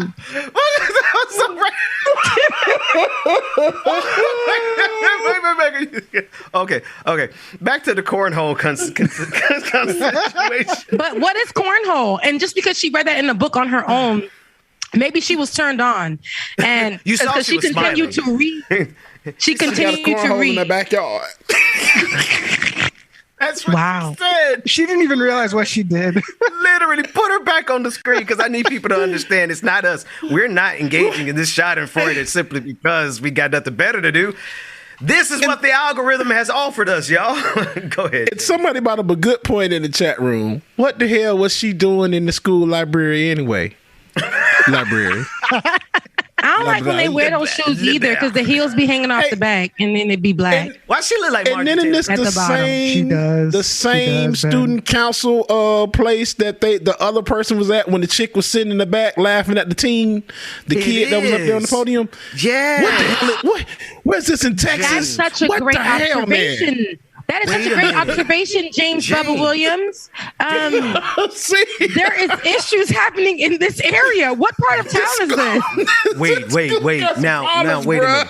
Hold on. James, somebody please in the audience, if y'all help us, the producers, look it up. The clip of the young boy who was getting laughed at by the ladies in the audience. All he was trying to say was, we won't mask. And I wonder if she was in the audience that day. Man, this is the same. I don't think. Wow, the fact that you really pointed that out, it made me silent, and that's very rare. Exactly like that is crazy. Because when I first saw the clip, I was just like, "Wait, y'all, this looks like the same place. It looks like the same place. I'm sure this is. I'm like, if it is, whatever this school got city, some issues. Whatever city this is, run. Whatever city this is. Run, folks, because she doesn't like cornholes. No, and they don't like that. Exactly. They pick on children, and they pick on children. They want children to go play outside, but then you have older people in middle school libraries not getting books for their children, but reading further in these pages. Like about upset about anal sex, and her sex life is probably really, really boring. Child, she She's like, I never had anal sex. I don't want to know about anal sex. And she, Why would you say that? Because she was smiling. Because she like, look, she just started lighting up Maybe when she started talking about it. This is within the Lake Travis Independent School District. We're not going to. What is? in we're not Texas? going to In Texas? Central Texas. Yep. There it is. Run from Texas, people. That's all I needed to know. Run. Okay, the other one was in Tennessee. Because boy, I was about to say. Wow. It doesn't matter though. I mean, it matters. It matters. We have to clarify, make sure. But is the same. But it's very scary how identical both videos looked like. The setup. It's the camera angle. Yeah. How the people were. Is that her? Yeah. Oh yeah, I forgot. Yeah, I'm sorry. You missed this before you came on. Yes. Yeah. Yes. So this one happened like a couple of weeks ago. I remember this video though, guys. I remember this. Yes. This instance. This is the same lady. Yeah. Cornhole was her take 2. Right there, you guys. This is take 1. The cornhole circumstance. I think she got to be trolling. She got to be trolling. Yeah, I was gonna say that. I think that she likes the instance of going viral, y'all. Yeah, and I she think wants she clout. made money off of this viral video because you can now own the rights to your viral video every time it's shared or whatever. And she made money off of this, and now she's going around doing she's trolling, like Dwayne said. She's and that makes a lot of sense. Like, how would she know about this damn book being in that school's library? And do you even have kids there? Who the hell are you? She's making a coin off this. This is social media right here. This is that, like, literally. Because you know who's going to support her? All the evangelical Marjorie Taylor Greens across the world. She's now their hero. Mm-hmm. She looks like Marjorie Taylor Greene. Marjorie Taylor Greene's going to say Marjorie Taylor Greene probably even how she's disagrees with her on that standing. cornhole condition. She got that Marjorie Taylor Greene condition. That's why she's standing like that. Like she about to pop out a baby or something. Speaking of Marjorie Taylor she Greene. don't have no ankles. She got what kind of my ex used to be like them dirty foot dragging people, and that's what she got. They wear them sandals every day. Heels be cracking on all different levels. on the ankles, please. We're in the after party. All bets are off. Zoom in on those ankles for us. She got cankles. She has it's not cankles. It ain't cankles. She got a little bone right there, but it's the sandal. That's the typical Karen sandal that is hanging off the back. It's not the size of the foot. It's hanging off the back, and it's the Tory Burke, I think, sandal, because I know that thong sandal. It's a thong sandal with the T in the middle, and that's the one that they carry with their Michael Kors purse. That's the one that they carry with that, and they wear that sandal. And they're like, "You need to get out of my parking spot right now." And I'm telling you, I will call the police right now. That's the setup. This is my right in America to have crack.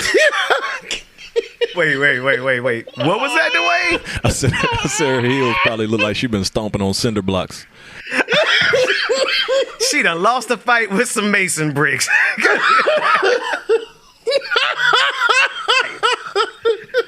Oh man, that is so wrong.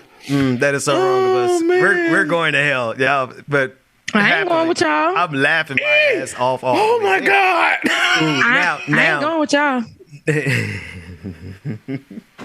I got nothing else. Oh man! Oh my gosh! Y'all go look at. I ain't touching that one. Yeah, don't touch it. That's what I thought. Don't do it. All right, James. Remember the skateboard clip, James? That's what I said. She got the Marjorie Taylor. No, don't put that one up. Yeah, don't put it up. But what is that though, you guys? Right. Is that look? It's a secret. But is this? No, Rebecca. Never mind. Forget I did. Is it real, you guys, or is it edited? That's all. That's my question. Highly elephantitis. Highly edited. Let's leave it alone. Okay, that's it. Leave it alone. We leave that one alone. I'm sorry, y'all. We can't do that. James, remember the skateboard video? Captions. I need to explain. Ben put his hands like this, so he needs to. It's a narration it's a consistent narration that must occur. You just encountered an internal monologue and dialogue between the team. That's all. You will not be privy to anything that was a part of that consideration. according to the rules and because the background team is messy. That's what y'all need to know. What They goes on in messy. Slack stays in Slack. They messy as hell. messy, They think it's us. trying to get us canceled. You know, you can't trust white people for nothing, David. Dwayne is just messy. Wait one goddamn second. Wait. Did I Who speak did that? into my microphone or did I type on my Dwayne, keyboard? who dropped that in Slack? David. But I typed. I thought so. No, but I'm telling you, the people in the background is messy. They just say it's messy. What Dwayne does is don't let people hear his mess. He be out here, he keep it right in the ear. Having us look like we're lost our marbles, right? Dwayne be saying the funniest stuff. He be saying the funniest stuff, and all of us be like, "Hey, can't nobody hear him but us." It's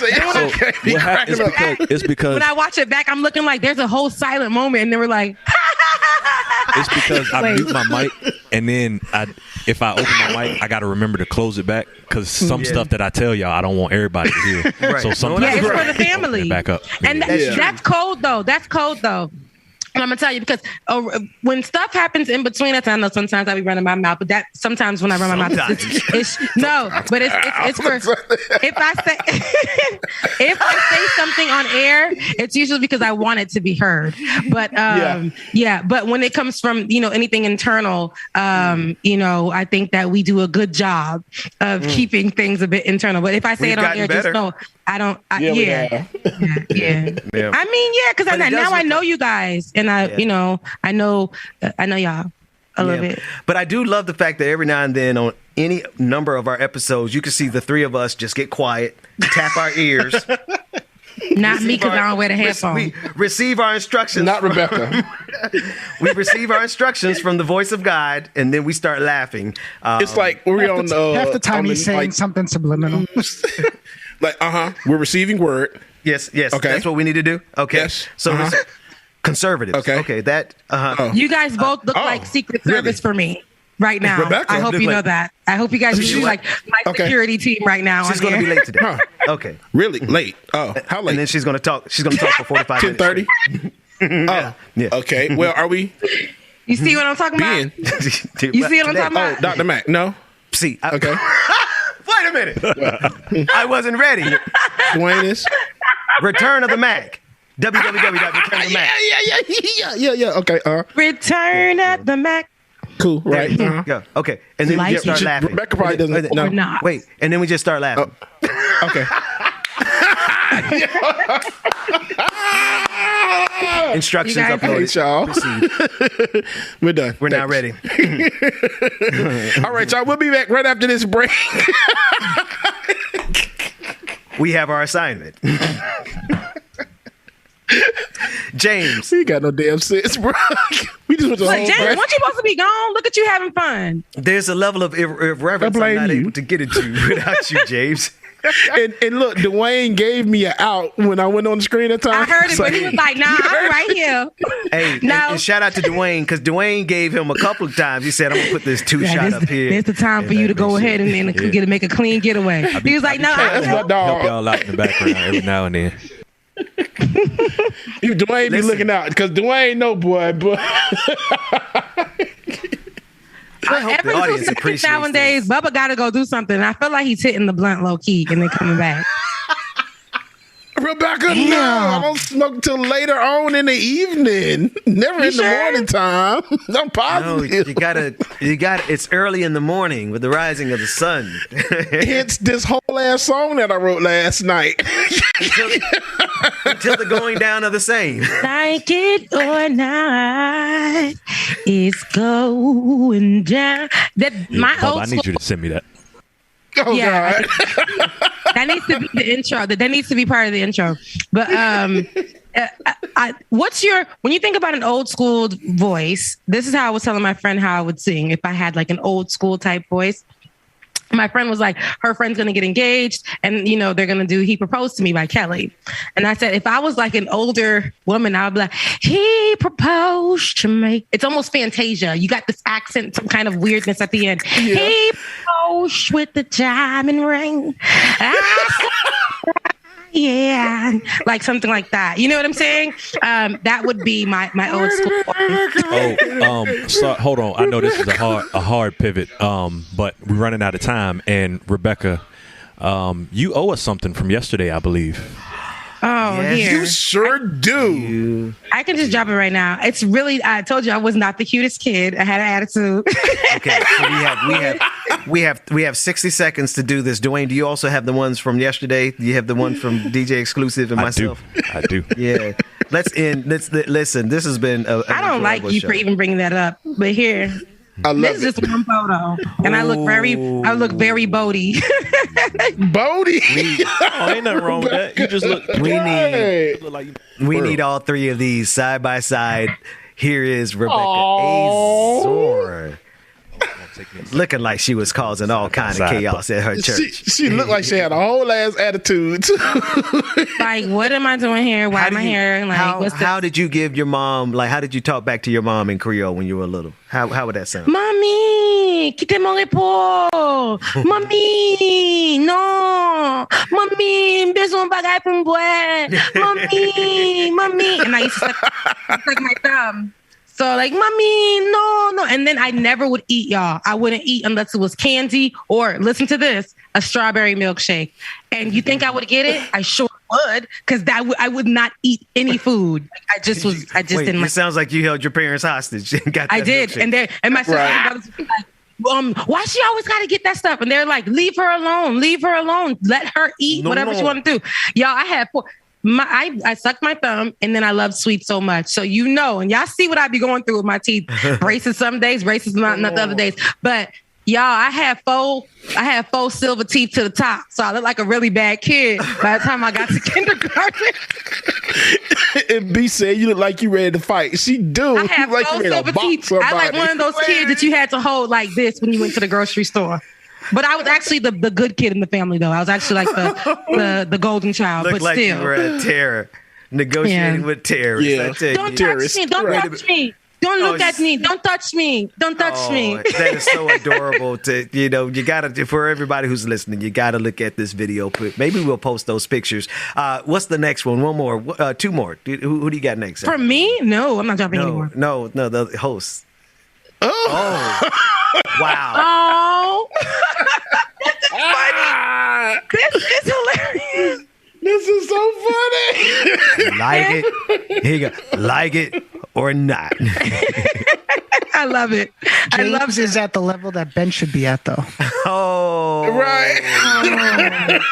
Ben, are you? Oh, you funny man. You, David. Like it or not. David with the back. David, we didn't see your baby picture. That's what I was just about to say. What David at? Yeah, I gotta get it. It's invisible. What do you mean? Oh. It's see-through. If you want a joke, we got jokes here. Pew, pew, pew, pew. Pew, pew, pew, pew, pew, pew, pew, pew, pew, pew, pew. I like this though. This is funny. I would never hang out with any of you guys. Child, we know, girl, looking like you the ringleader. I look like I'm in the Mean Girls group. Like, that's crazy. Yes. And I look like I'm Mr. Nice Guy. You were giving, the character there's a character on the in Netflix show, and we'll get out of here after this. But there's a character on the Netflix show that has T and Tamara. I forgot what the show was called. Not T and Tamara. Reunion? It has T. Thank you, Ben, because you like you watch some type of shows too. But yes, Family Reunion, and you're the guy, the little country boy, Bubba, on there that is so sweet. He's such a sweetheart, and he loves everyone, and he's just like a good person. I forgot his name, but he has this big crush on the girl. But I don't really think he liked girls but they have him on the show. But he's so sweet. You remind me of Rebecca. It looks like I would have pushed you down, and then you would have chased me all around the church parking lot. I would have pinched you. Yeah. And that's my sister. Anybody wondering, that's my sister I'm holding hands with. Obviously, I guess it's kind of self-evident. I don't have to explain y'all look that. just alike. Right. Folks, this has been a wonder, and actually, it's only fitting that we spend the first day of season 2 together. It's a new season. It's my fall. shoe was too tight. My mama tried it. Oh, those shoes look like you strangled. And B said, "Look like you saying you can go save your back now." You can go what? Mean Girls. You can go save your back now. Oh, from Mean Girls. Hey, listen, Regina George, James, all right there. James, you saw I knew what it was immediately. You saw I knew what exactly. it was immediately. Oh, the boo. Look at Dwayne. Oh, y'all had. Yeah, look. Boy, we had some big ass foreheads. God damn, all of us. Look at Dwayne. Why our parents grease us up like this? Guys, Right. Jeremiah. Why? Yeah, Jeremiah is free. Jada has gone into the office. I got to go get this boy because if I don't get him, he probably going to have a whole meal cooked in about 30 seconds. That's what Ben, look, Bubba, I'm going to tell you this right now. That's what Ben going to do every show is when he want to get the golf, he going to be like, Jeremiah. Well, he won't come to me. But mind you, Jeremiah's in the bed sleep. Jeremiah in the bed sleep, girl. We gone. We out. Jeremiah ain't even studying his daddy right now. Ben just want to be involved. Yeah, Jeremiah like, Dad, leave me alone, like man. I'm good, bro. Look, Bubba, that's like me calling my man to come out the room. Babe.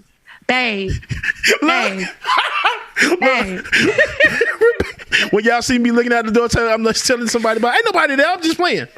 I hate all y'all. I bet you Jeremiah won't come. Hey, I bet you Jeremiah won't come in on his day off. Like it or not.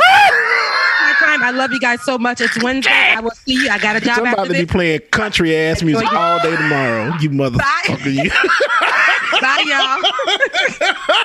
I love you, homie James. I love you, big man. ass head fall out the chair. I love you.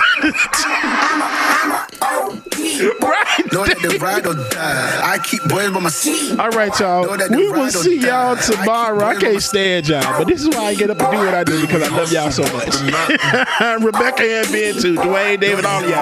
All right, y'all. Deuces. Looking up to higher ground, thinking that'll be your sweet escape. These days, gotta schedule the romance. They say that love is a slow dance. A short bike ride to the crib, using no hands. So did it feel like I'm floating? But I'm falling with both eyes closed when I let the world spin. Testing the water, she got my nerves tense. Back when I ain't even have a purpose, I was so eager to learn some things. Anxiety bring out the worst in me. Society paint me as enemy. My making it by that remedy. I'm more occasional, don't do it regularly. Backs under my eyes, weighing down heavily. Mama been worried, the devil allegedly deep in the plan. Subconsciously wanted it since I was 10. I thought I was sharp on my scroll and my pen think it did. So mama found she to them legs. She told me that's not who I am. But now these are